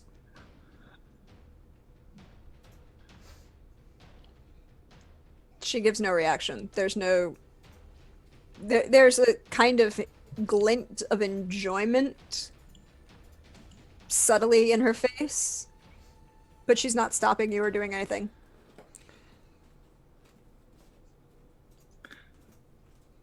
I'm gonna grab him by the hair. I'll lift him up a bit. I'll scan the crowd to see what the general reaction is. There's a large number of people here baying for blood. It's a vampire gathering, and he's proved weaker than you publicly. Herschel's doing the Jack Nicholson like.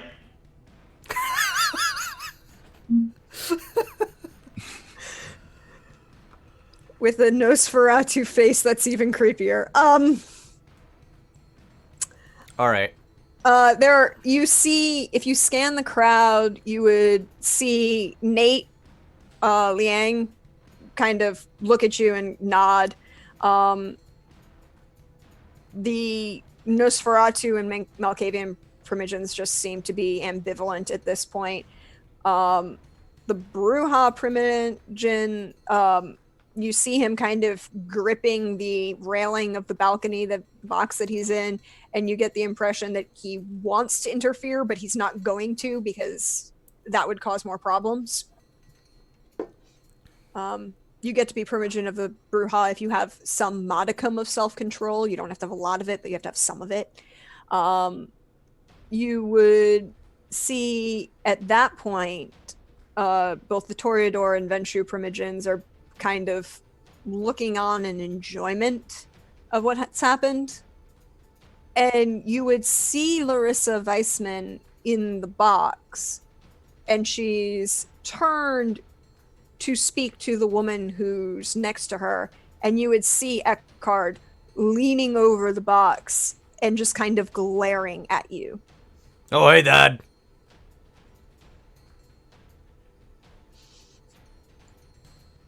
There's no response from him.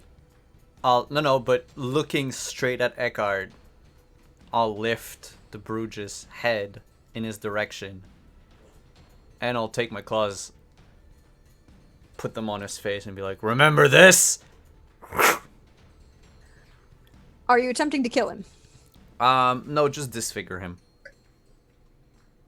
I would say that's... I'll let him drain himself of his blood or something, but I'm not doing it. I'm not. Like I said, I wanted to humiliate them. You've definitely done that. You've definitely humiliated them. As you drop him, he loses all consciousness, and you see a couple of his buddies come almost to run out to kind of drag him off the field. A couple people start coming over to you to congratulate you on the win. And oops, wrong one, sorry. You would see the Prince gesture and the band start to play again. This time soft Latin music. As she turns to and you kind of see this slight smile on her face at how well you've done. Alex, what are you up to? Have I made my way to the venture box? Yes. So, peering over into the Tremere box, can I get a better look at the woman that's sitting with Eckerd? Roll me perception alertness with a difficulty of 8. Difficulty of 8. There is some nasty blood magic going on over there. 2 successes. 3 successes. Kind of leaning, and Jessica is kind of glanced at you but isn't saying anything. You kind of lean and kind of glance through, and you feel the medallion around your neck heat for half a second, and the distortion that's in front of you, that's kind of hazing out, kind of goes away for a moment, and you see Francesca Maselli. Dressed impeccably, but seated center of this box, and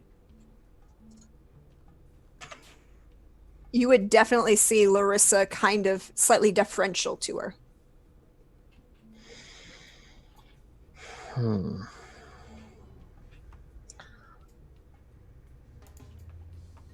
I'll lean back just so not to make myself too noticeable, and I'll lean into Jessica and ask, do you know who that is in the box next to us?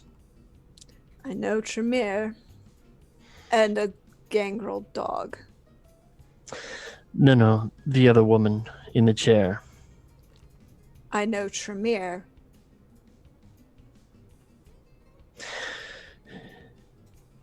Can you see past the blood magic? To see a woman named Francesca Maselli? That would be the one. I know a Tremere when I see one, Alexander. I don't need to repeat myself.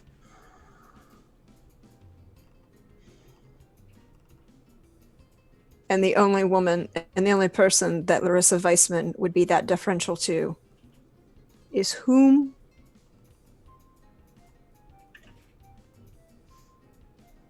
Think about it. It'll come to you.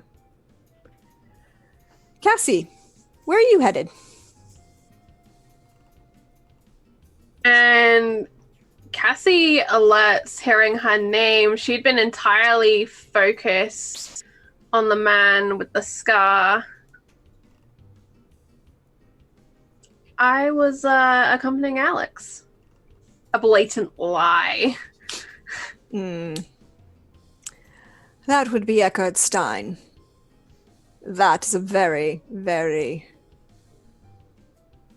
problematic individual. Not for much longer.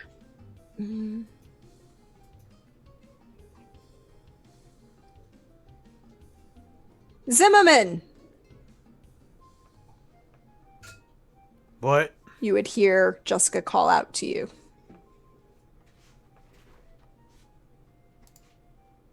From her box. Sid, What? you're muted. What? Oh. What? I've been yelling what, like 4 times? Well, you know, it works better Professional. when we can hear you. And she just kind of gestures towards her.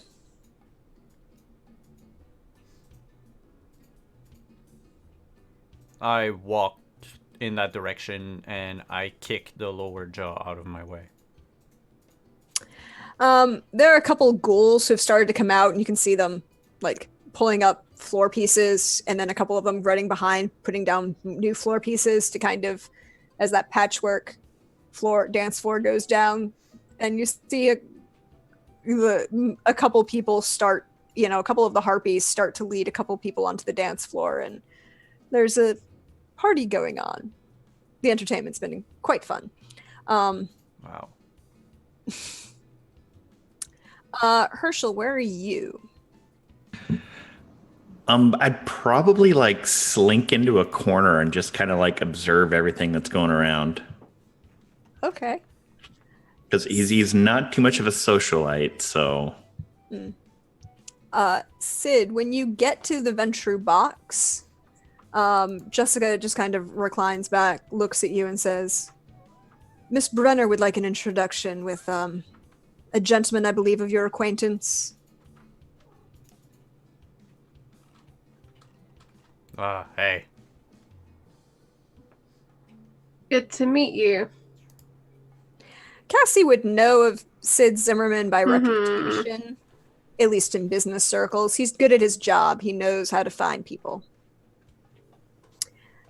Sid might not have heard of Cassie specifically yet. She's a little new on the scene, but you would have heard that there are some positive things coming out of Boston in your business circles. Stop pulling on my cloak. Hello. An impressive display.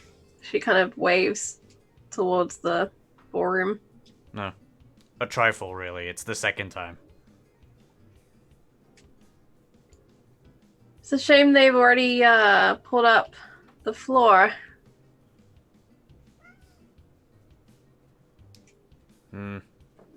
Well, No more space to make a mess. nope. Not that I enjoy making a mess, mind you. I've heard you're very good at it, though. I have my good days, I have my bad days, you know. I'm looking for someone, and that notepad appears in her hand. Not entirely clear where from the dress it has come from, but it is in her hand. And she flicks to the page and she holds it up so that Sid can read the name that's on it, and it's the guy that's missing from Boston. I don't think we ever gave him a name, did we? Did we? No, we didn't, but the name is familiar, Sid, because it was on the list of vampires that you found. Those that disappeared in, that were kidnapped? Yep. Mm. He's a Bobby Cleash. I was Yeah. thinking Bobby. Good job. Yeah, I recognize the name. That's great. What do you know about it, though? He's been kidnapped again. Yeah, he's one of the Malkavians who kept getting kidnapped. Oh crap. Yeah, so here's the deal. There's a ring of kidnappers, probably helmed by the Tremere. And they ransom out vampires to their sires or whoever would like to have them. See, the only problem is they've caught a few Malkavians a couple times, and for some reason the Malkavians always manage to escape. And they get captured back again, like they want to or something. I have yet to find one of the said Malkavians and interrogate them. I guess I should go and talk to the Tremere then. That might be a tad dangerous. I don't think they appreciate us meddling in their affairs. Even though Maybe they don't appreciate you meddling in their affairs. And I glance at the booth where Eckhart is probably still there. Cassie's eyes follow to that booth. The both of you would see him, and you would both see him turn and look at the woman who's seated, nod, and Sid, you know Eckhard, and you definitely get the impression that he is looking chastened.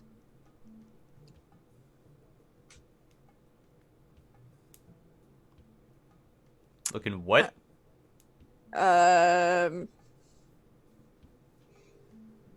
Scolded. Okay, thank you. Whipped. There's that too. Less whipped in a colloquial sense, and more in a like got told off sense. That piece of shit over there is my sire. And Seems he's got a muzzle on. oh, big time. Working for the Tremere, which doesn't bode well.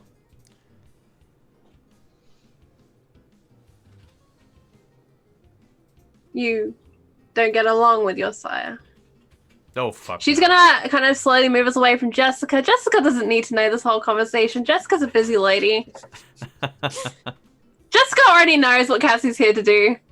Yep. And as you go to slightly move this conversation, Jessica would just say to Sid, Mr. Zimmerman, Ms. Brenner also requires an introduction with Mr. Stein. Who better to do that than yourself, Sid?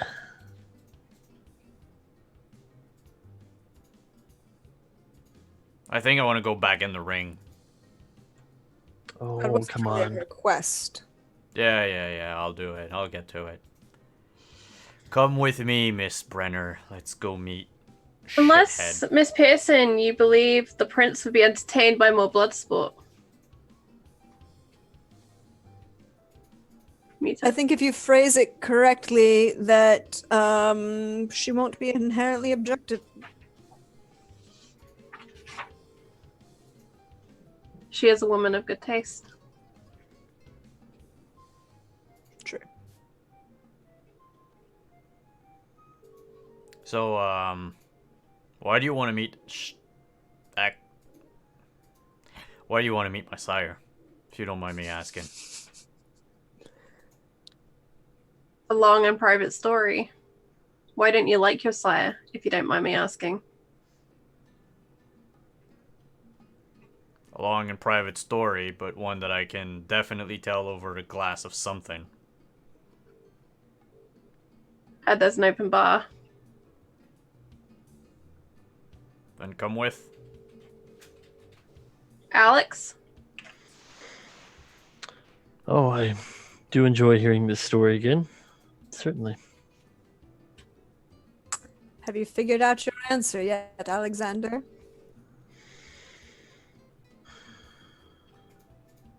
About Miss Francesca? No. I'm not certain who she would be. Unless she's her sire. What do Tremere value more than the Camarilla?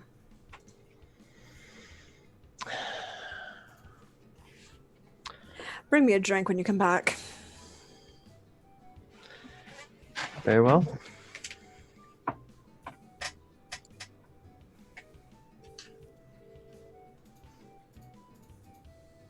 The three of you make your way to the bar. Herschel's probably posted up by the bar, kind of observing everything as it goes. They are mixing blood and alcohol behind the bar. Cassie will order a straight tequila. Sans O negative. The bartender doesn't even look twice at you, just reaches up and pulls down the Patron Añejo, which apparently is the will today. Sir? Blood, straight. Sir, Nothing for me, thank you. your drinks arrive, and he turns to go back to others.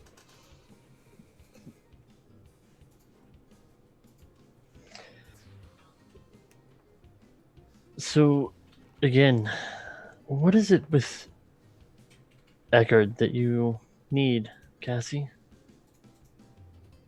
I was promised another story first, and she's definitely like got that tequila and just like swirling it, watching it go around, and she tries to distract herself from looking in that direction.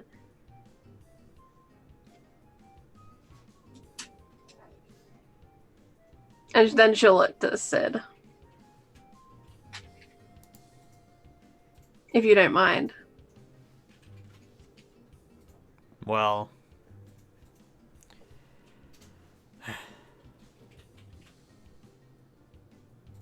I was investigating the disappearance of people in New York, and my leads led me to a abandoned. I have to pull up my backstory again. Is it an abandoned warehouse? Missing child? A dust house in the Bowery of New York. Bowery. Bowery. Yeah, sorry. Anyway, child smuggling ring. I got in and thinking I'd, dismantle a ring of hardened criminals. All I had was the owner of the place dead, tied up on a chair.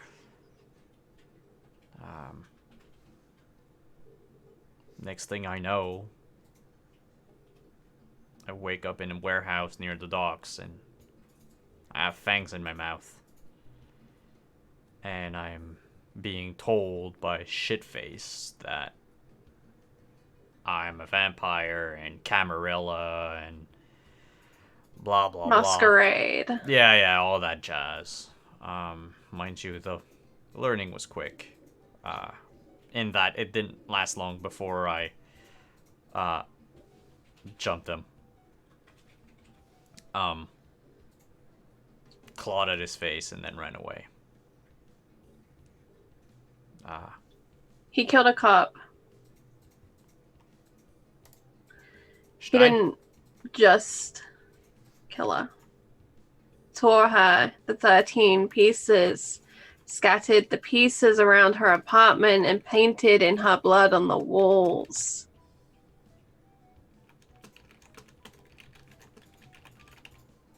She was my training officer.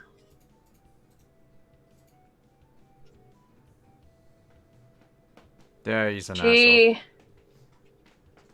is how I found out about all of this.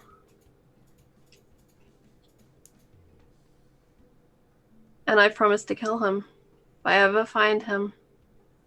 And like she looks and like the eyes look in. And he's right there. Oh, I mean, you want to go? And she looks back and she laughs in disbelief. But then I think she looks at you like, seriously, like, really? Oh, given the opportunity, I mean, Sid would tear his throat out right now. Get him outside. I've made a deal. Just not in here. Oh, fuck yeah. And I'll drink down my glass. And she'll take her tequila shot and just dink it against your empty glass and then swallow it down. Oh, shit. And then she's going to look to Herschel and Alex and see if they're interested in what's just been discussed. Because I figure we were kind of talking semi-low key, but they're probably close enough to be paying attention. It's Herschel. He's paying attention. You might not see him, but he's listening actively. Cassie is also an active listener. You said you struck a deal?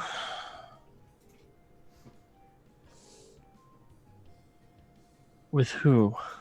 Sorry, whom? Miss Pearson. New York is not my city. Taking blood here is tricky jurisdiction. Well, giving any vampire the true death here is, without the prince's permission, is a tricky situation. That's why I said it was a shame they'd already changed the floor. What is Jessica's play in all this?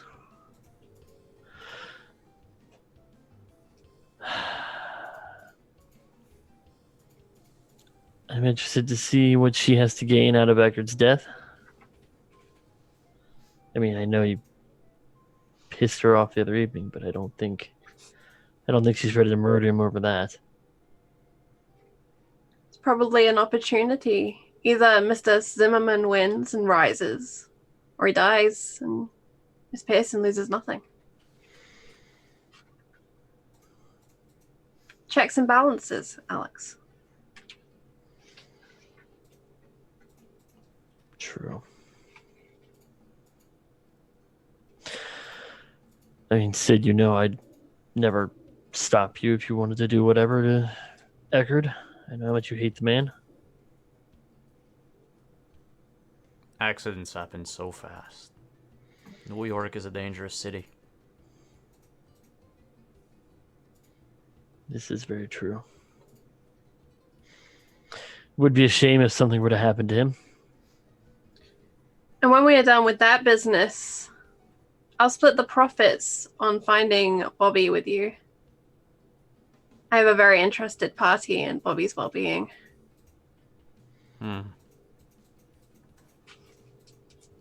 Sure.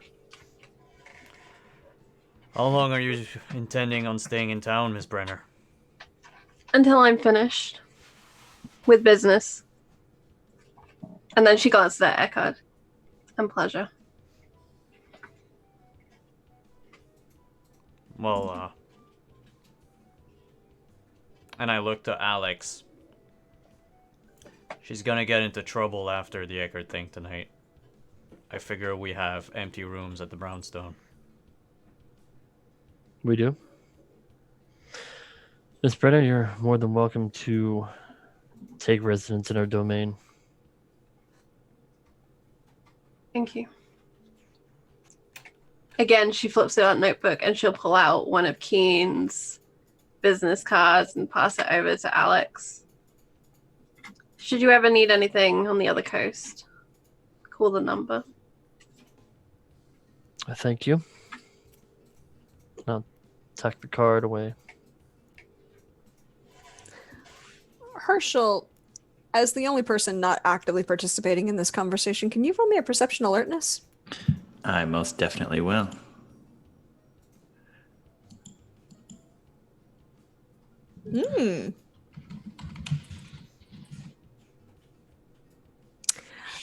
You would notice a number of vampires moving around the room with purpose. Slowly approaching the four of you at the bar. Do I know like which group they were supporting in the fight? You notice, you would glance at one and you'd see that they're glancing periodically towards Eckard Stein as he still stands at the balcony with his hands wrapped around the railing. Approximately how many vampires? 6.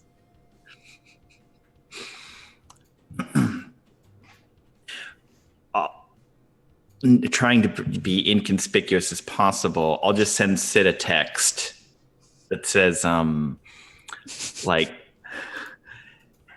Heads up. Some people coming your way. Yes, let's send the one that has enough trouble with his phone to text. Herschel, I'm right here. Why are you texting me? As I'm like looking away from him, I'm like, just look around you. And I take a quick look around. And if Cassie hears that, she would look as well, just instinctively.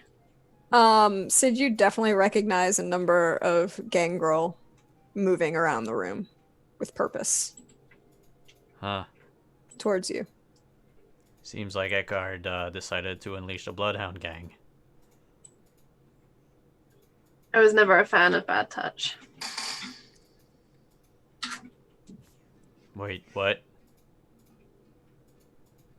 No, I mean they're bloodhounds because they're gangrels. They like the dog analogy. What's Bad Touch? Doesn't matter. Let's move. And Cassie is already looking for a route that is going to lead away towards an exit, like a fire escape door, something that is out of this ballroom, because she knows there's probably about to be a fight. It might as well be outside, as agreed. There is an exit open. Oh, good. There's a matter hole for us.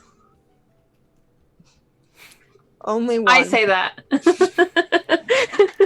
Nice. There are balconies in here, right? They go 2 up. floors of. What would I have to do to move into the ballroom space and jump up and move off a floor? That would be athletics, either dexterity or strength. I think Cassie's going to do this. She's going to back away from the bar, give the gentleman a look, and then find a good angle and go for a jump up. I'm going to go strength athletics.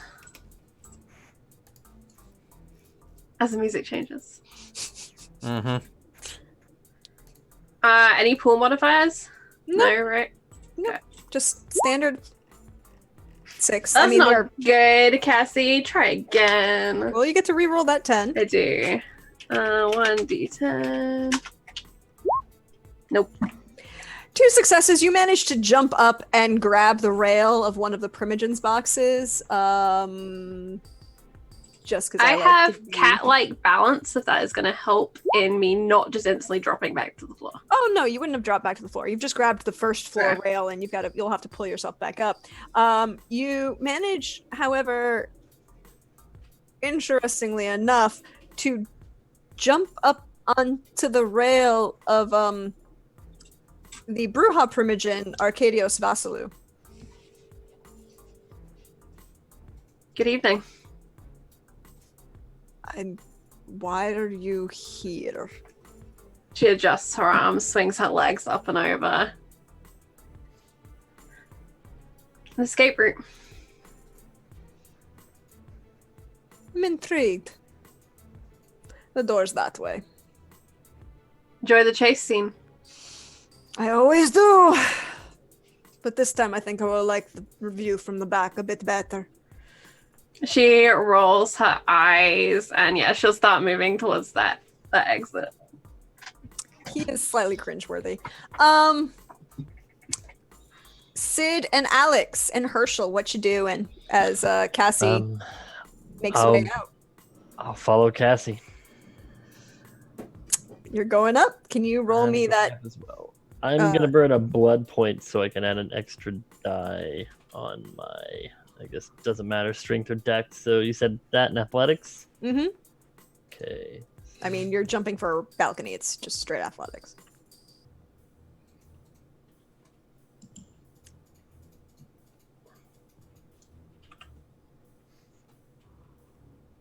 One success.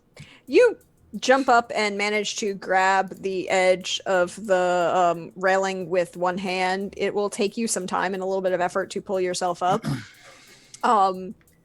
Arcadios is just kind of looking at you as you do. He's not moving to help you in any way, shape, or form. I wouldn't expect it.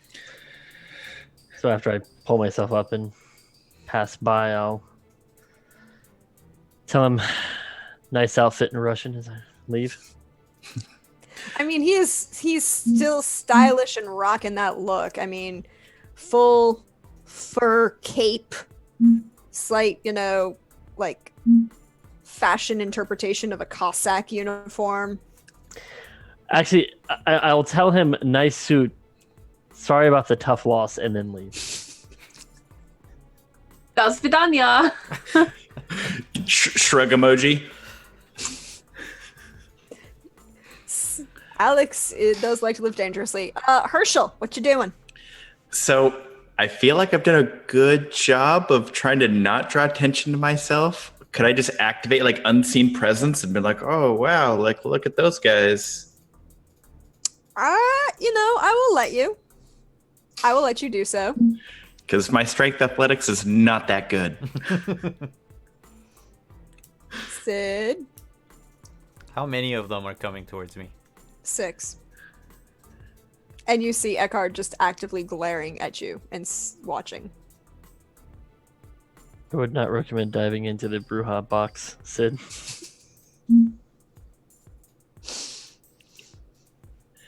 Just be like Nike said, just do it. They can't do shit so long as we're in Elysium.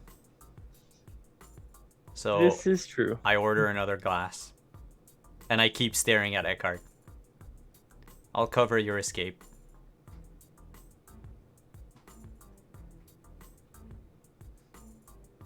All right. So Cassie and Alex are going outside. Sid, as you're watching, you would notice that a few of them who are approaching you break off and go to follow. The two who decided to jump up onto the balcony. And Eckhard, who's maintaining eye contact with you and glaring, suddenly jerks his head back as if he heard something and turns to look at the woman who's seated at next to him. And she stands up and walks to the front of the balcony, and you still can't quite figure out who she is. There's something niggling at the back of your mind that you know you should know who this is, but you can't. And she just kind of snaps her fingers at you and points and gestures towards her. And I need you to roll me manipulation empathy. -1. Ooh. Does the necklace, the Star of David, do anything? That's why it's only a -1. Okay, cool. You feel it actively burning on you. Can I burn a point of willpower? To get an extra die on this? I Or think to make it harder for her? Is what the two options here. Yeah, I don't remember exactly. It's 1 for 1 or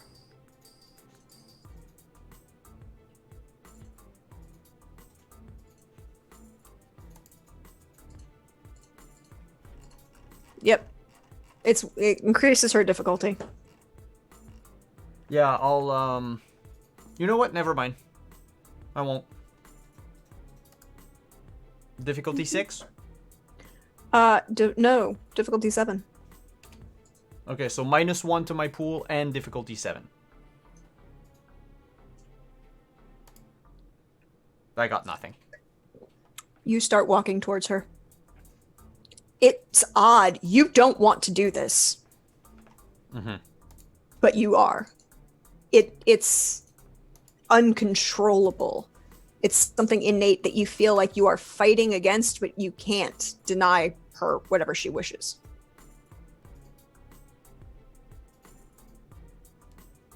You still can think for yourself, but you can't stop yourself. Does that make sense? Can I do something with my hands as I'm walking forward? Yes. I'll get my phone out and I'll text Alex.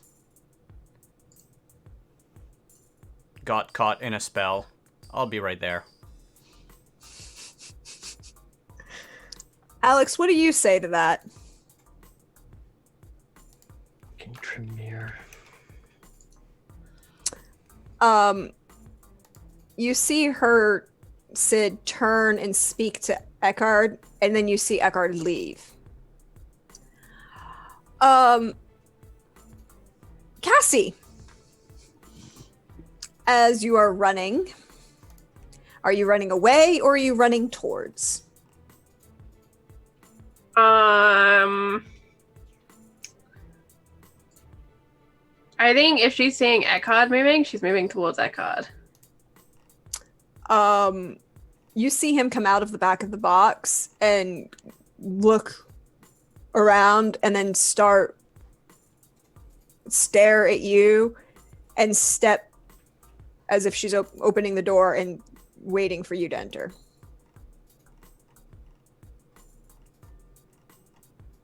The Tremere is waiting for me to enter the fucking box. No, Eckhard is the one who Eckhard. He's waiting for you to enter the Tremere box. And you kind of get the impression that he's going to help you get in that box. Oh, how generous of him. She gives him a shake of her head and nods her head in the other direction to suggest to him that he should go that way, away from the box. I want to use some of my vampire hinky doodahs. You mean dominate and presence? Yes. I want to dominate Eckhard to move away from that box. Go right ahead and try. Wait. Am I being dominated by a bunch of people at once? No, I'm going after Eckhard. Oh, okay. Yeah. No. So what do I roll for this? Just the discipline number? No, it's manipulation empathy. So if you're using, I was gonna say, are you trying to command him? I have 3 points in my dominance. I think Right. I could mind control him, right? Is that 3? If he can resist. If he can't resist. Yes. Okay, so I do the manipulation empathy first. Mm-hmm. Alright, manipulation. Ooh, okay. And you get one extra dot for the extra dot and dominate.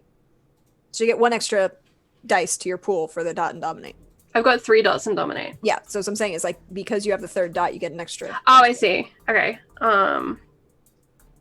Right, I'm doing manipulation empathy, sorry. I'm getting Nope. distracted and confused. Where's Plus empathy one. on this list? It should be there. Oh, I see it. I see it. Sorry. Well, no pool modification. Oh, wait, no, I did want a pool modification. Mm-hmm. Plus one. 1, yep. 3.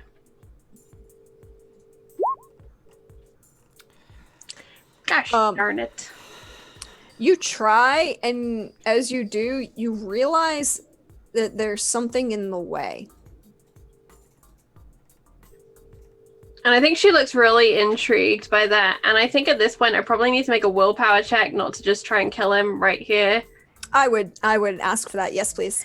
Yeah, I had a feeling it was going to happen pretty soon. All right, so let As me you see. feel your control just slide off something like glass. You may temporarily resist your need for vengeance by spending a willpower point, so I will just spend the point. Good. Hey, Sid, Right.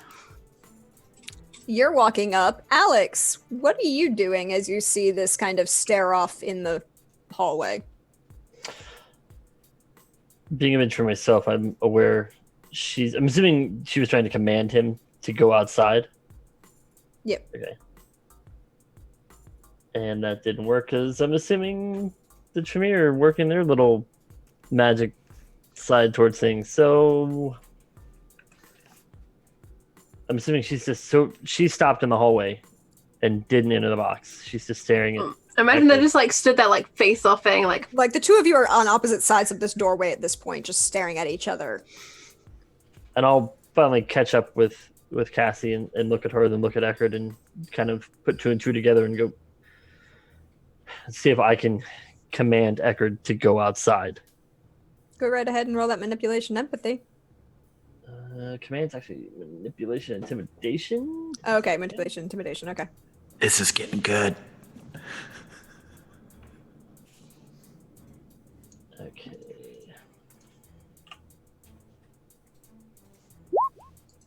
One success. 5 successes. So I can't do it either. Nope, just kind of floats right off of him. At about this point, Sid is walking up behind you. Kind of. Well, Sid, what's your face look like in this? Very concerned. Have you experienced dominate or control like this before? Maybe in bed, but never in a public space.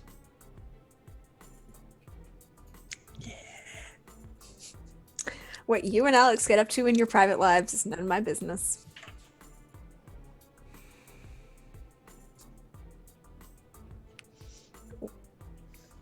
I just picture Alex with handcuffs, just twirling them on his finger. Cassie used to be a cop. You could borrow her nightstick. Yep. This went downhill very fast. Yep. He opened the door. Yep, I blame Simon. Mm-hmm. Yep, 100% Simon's fault. As you approach, can you roll me perception alertness, Sid? And Oh. you'd get a +1. Hey, everyone. See, y'all are here. I got 4 successes.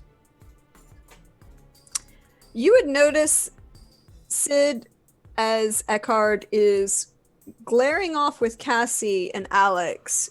He still maintains eye contact with you, and there's something in his eyes about how he really wants to be doing something else right now, but he can't.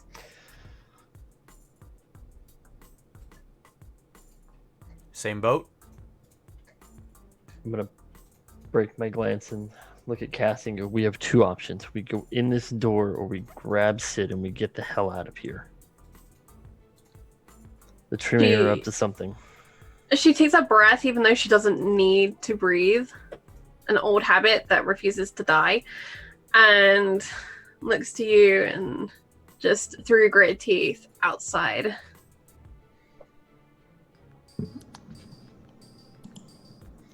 If I can, Deirdre, could I activate like Mask of 1,000 Faces and just kind of like make my way upstairs? Yes. Yes, you can. I like Herschel, like this ticking time bomb of badness that is just walking around this place. It's Herschel. It's like, hi, life is good. Hey, Herschel, as you're walking around, or where are you going? I'd like to go upstairs the normal way, like wherever the stairs are. Okay, you can definitely go upstairs the normal way. Are you heading towards the rest of them, or are you going somewhere else? No, I'm going towards the rest of them. Can you roll me perception alertness?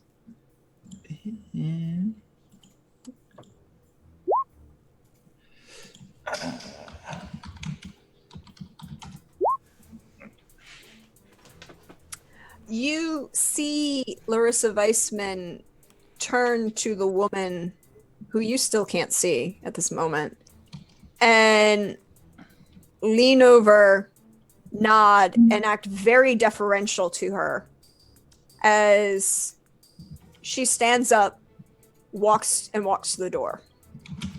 The 3 in the hall would see Larissa Weissman stand there and look at the 3 of you and say, are you coming in or are you staying out here?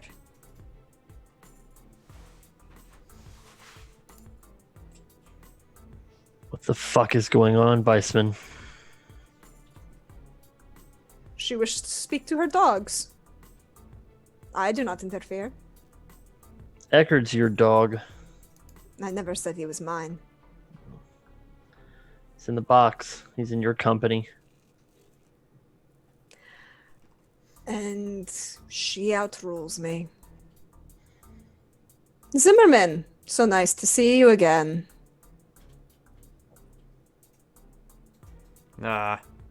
Hey. She wishes to speak to her dogs. That includes you, apparently. I'm not her dog. Blood would say otherwise. Sid's no one's dog. How would Tell blood Fran- say anything? Tell Francesca to get her ass out here. Yeah, I'm aware. And I'm gonna put myself in front of Sid just to kind of try and prevent him from going further.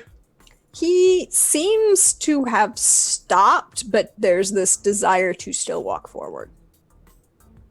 Now that she's aware that there is someone else here playing with minds and that sort of thing, Cassie's gonna like lock eyes back with Eckhart again, and she's gonna like right under her breath do like a little wolf, like a little dog whistle, like come on, and she's gonna try and see if she can get him to break his mind voodoo through his own willpower to come at her. She's gonna try and provoke him hard enough to break whatever is going on him. So what you're trying to do here is you're trying to insult him hard enough that he frenzies.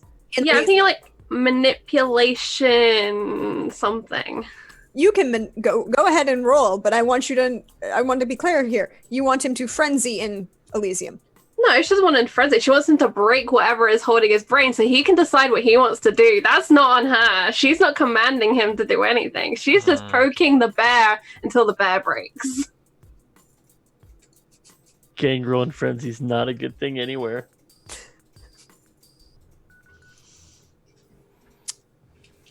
Yeah. She's gonna poke the bear. Because she clearly isn't strong enough to beat the magic. So she just needs him to beat the magic. And then it's game on. Okay. Then it's fair play. Manipulation, empathy, or manipulation, intimidation. Either one. I'm gonna go empathy. Based on like she knows how people have provoked her in the past. And she's gonna use all of those things. This isn't I'm big and strong, come fight me. I know this is really gonna aggravate you. Okay. 1 success. It's not good. You see him kind of glare at you, and you see that his fangs in his mouth start to lengthen just slightly, and then you see him snap and turn his attention back to Sid.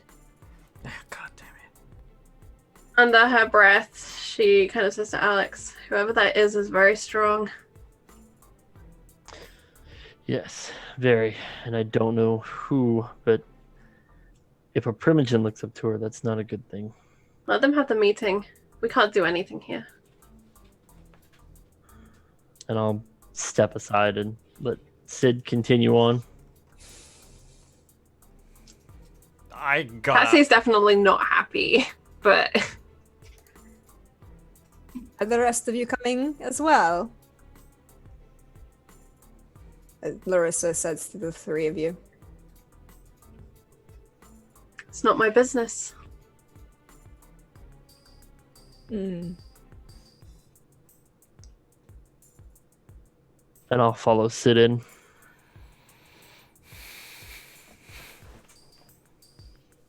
Sid, as you pass Eckhard, you see his fists just kind of forming at his sides, but he's not reaching out for you. Okay. And he'll walk in. Herschel, you've kind of walked up by this point.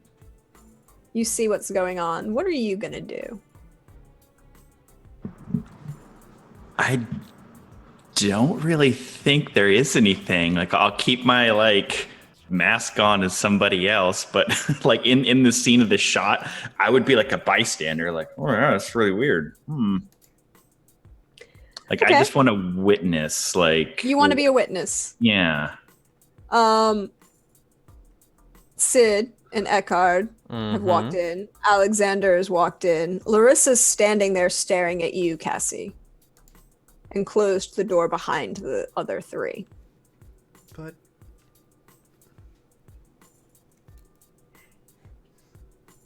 do you do anything as she kind of glares at you? Glare back, stone, hard face. And you are child? Whom? An associate of Miss Pearson's. Ugh. Well, it is good to know. You have a very distinctive look. I'm sure you're very intelligent. Does it make a difference to you what I am? Possibly. Then possibly you're intelligent too. Oh, very much so. And you would get the impression from her that she's evaluating you on some metric that you can't necessarily ascribe. It's not physical, it's not necessarily mental, but there's some metric that she's using to evaluate you. That kind of like almost like someone looking at a produce department vegetable selection and choosing between the two eggplants, and for some arbitrary reason that you're not 100% sure of, picking one or the other. And I have a friendly face, so I remind her of someone. Yes, you do. You remind her of someone. Hey, Sid. As you and Alex walk in, I need you to roll me manipulation occult. -1.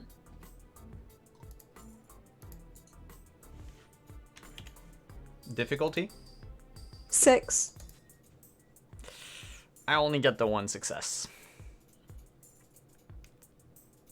There's something very familiar about this woman. It's tickling the back of your mind. You know that you have met her before. I just don't remember where. Don't remember where or when or how, but it's like right there. That really bad deja vu feeling. Mm-hmm. Well,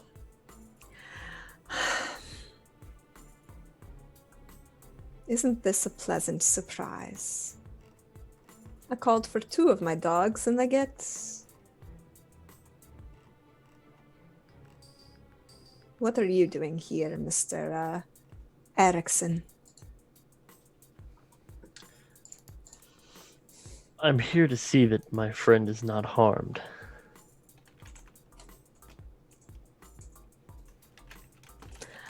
I wouldn't harm him. I don't like to hurt my dogs. They serve such a wonderful purposes. Your dogs? I mean, I can't speak for Eckerd, but I'm pretty sure Sid's his own. Yep. Blood would say otherwise. Oh, blood. You keep saying that like it should mean something to me.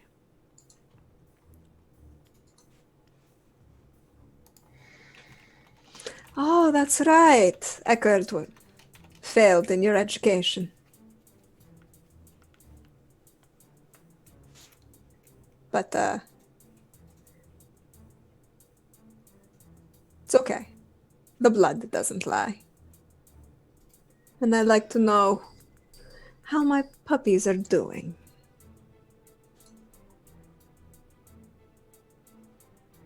Someone's knocking at my door. Give me just a quick second.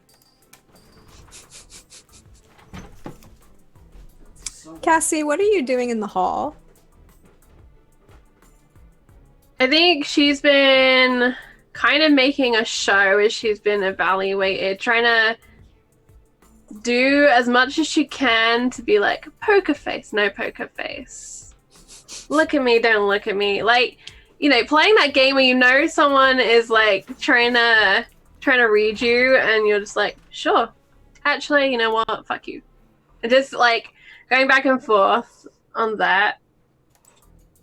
But she's doing it in that annoying way where she's still being like polite enough that it's not all out provoking, but it's little digs. Little digs all over the place. You would see Larissa just slowly start to become more and more resting bitch face. Mm-hmm. That That's how you know it's working. exactly. That's how you know it's working. And she's more and more out of like. I think at one point Cassie will swap and she'll speak in Arabic to see if Larissa can keep up. Curious what Larissa knows about things. She seems to be following you, but she doesn't answer you in Arabic. Mm-hmm. Sid, as this woman says, well, the blood doesn't lie. And it's so very useful to learn such things. But you've been making a mess all over New York lately.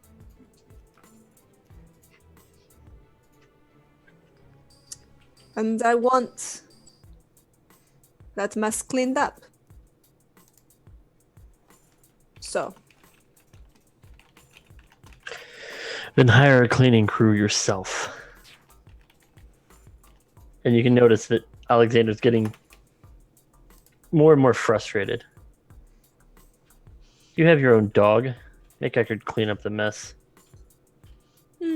he's just one of my many. But this mess, Sid will be happy to clean up for me, won't you, Sid? It's tied back to that thing that you have left in your basement. Wouldn't want it to start walking around now, would we? What you did to that poor man is inexcusable. I did nothing to him. Yet. I have been having fun around your house, however, but that's just having fun. The house is part of our domain. You know you're trespassing. I didn't enter the house. No, but you're in our domain. The domain's not Like- just the house. Would you like to take that up with the queen? I'm sure we'd have a very pleasant conversation. Oh, I'm sure we would.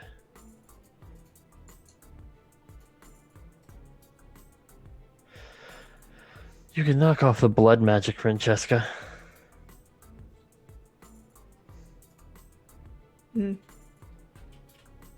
But it's fun. And you see her face flicker for a moment, and you can see through it. Alex already can, and sitting there in a very beautiful tailored gown is Francesca Maselli. Figured you were behind everything. Well, I'm not behind everything, just the fun things. So yes, I'd like you to clean up that little mess tied to, well, the unfortunate remains that are in your basement. And find me my CPAs. Where's Klish? Bobby will be coming out probably in next week. He comes, he goes, he comes, he goes.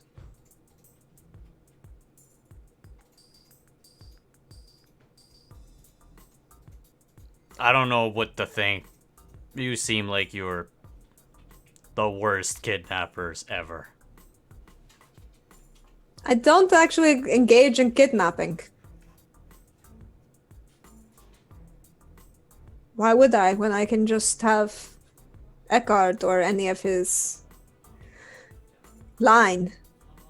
Like you, Sid. Do what I want. The dogs of the search. Oh shit. Oh shit. I didn't do anything though. Not yet, because I haven't told you to do anything. I want you to find who is messing around with my CPAs.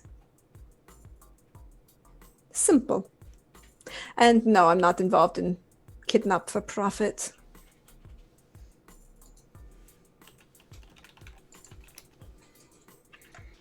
Even more agitated. Alexander bares fangs.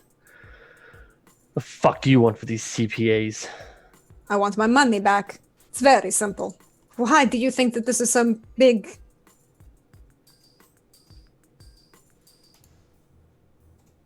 Some big what? conspiracy thing? No, I don't care. I don't care about kidnappings. I don't care about dead bodies, as much fun as they usually are to play with. I don't care about ghosts, as much fun as they usually are to play with. But, my dogs are going to hunt down what I want.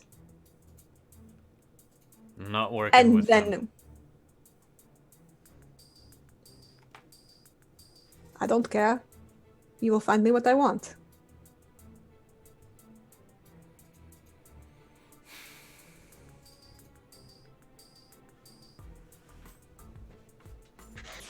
And if we don't? Sid really can't not. And I'm sure I put some effort into it. Aren't you two bonded? And blood speaks to everything.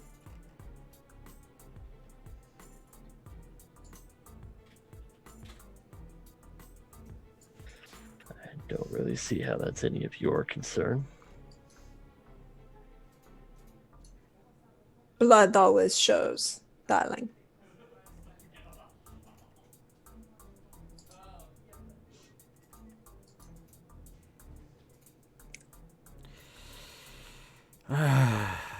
We have to fight the CPAs anyway, one way or another.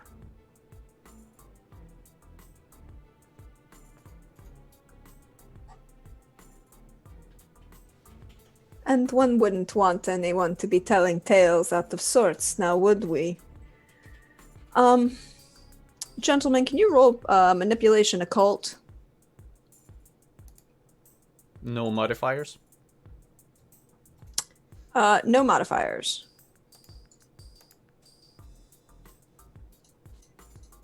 None! Also, this is getting... One success. You feel something take over you. Slowly. And you know that the woman standing in front of you is Francesca Maselli. But you can't say that.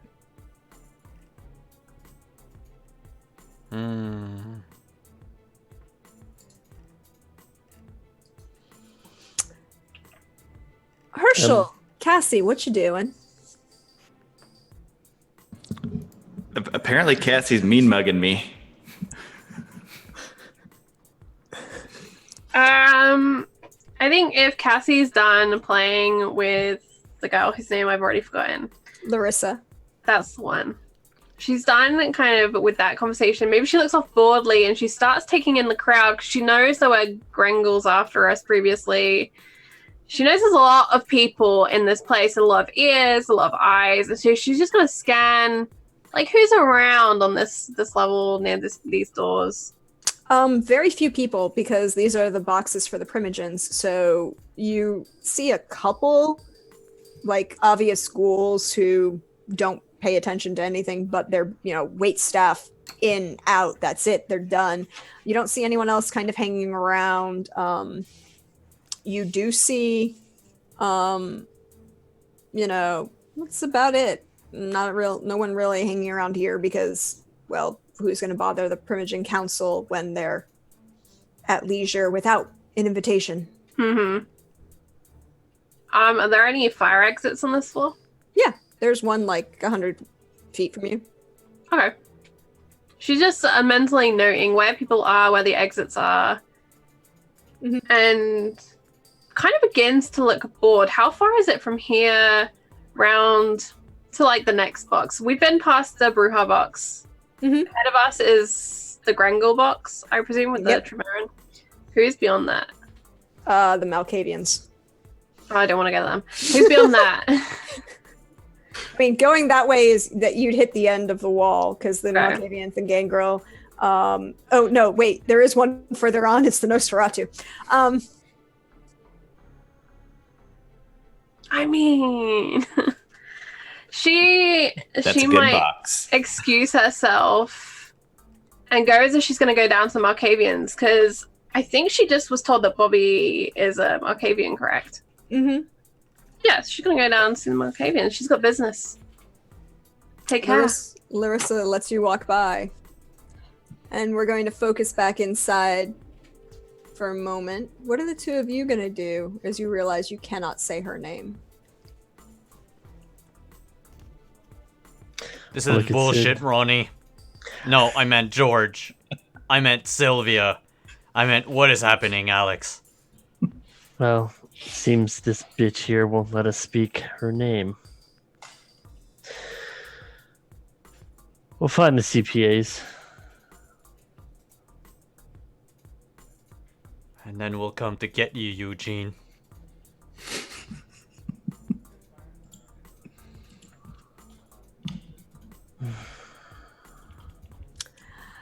And I think on that, we're going to end it for the afternoon.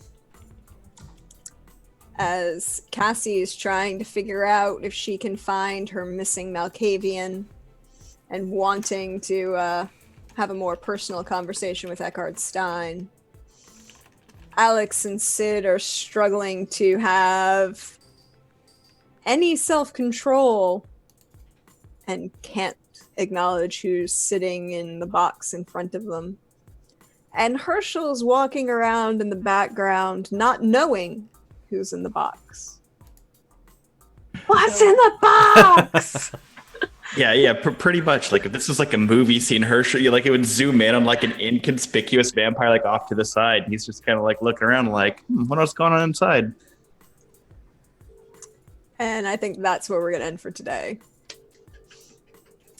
We having fun? Always. Oh, I'm loving it. BTW. Jessica Pearson did say that there are no Giovanni vampires in this city.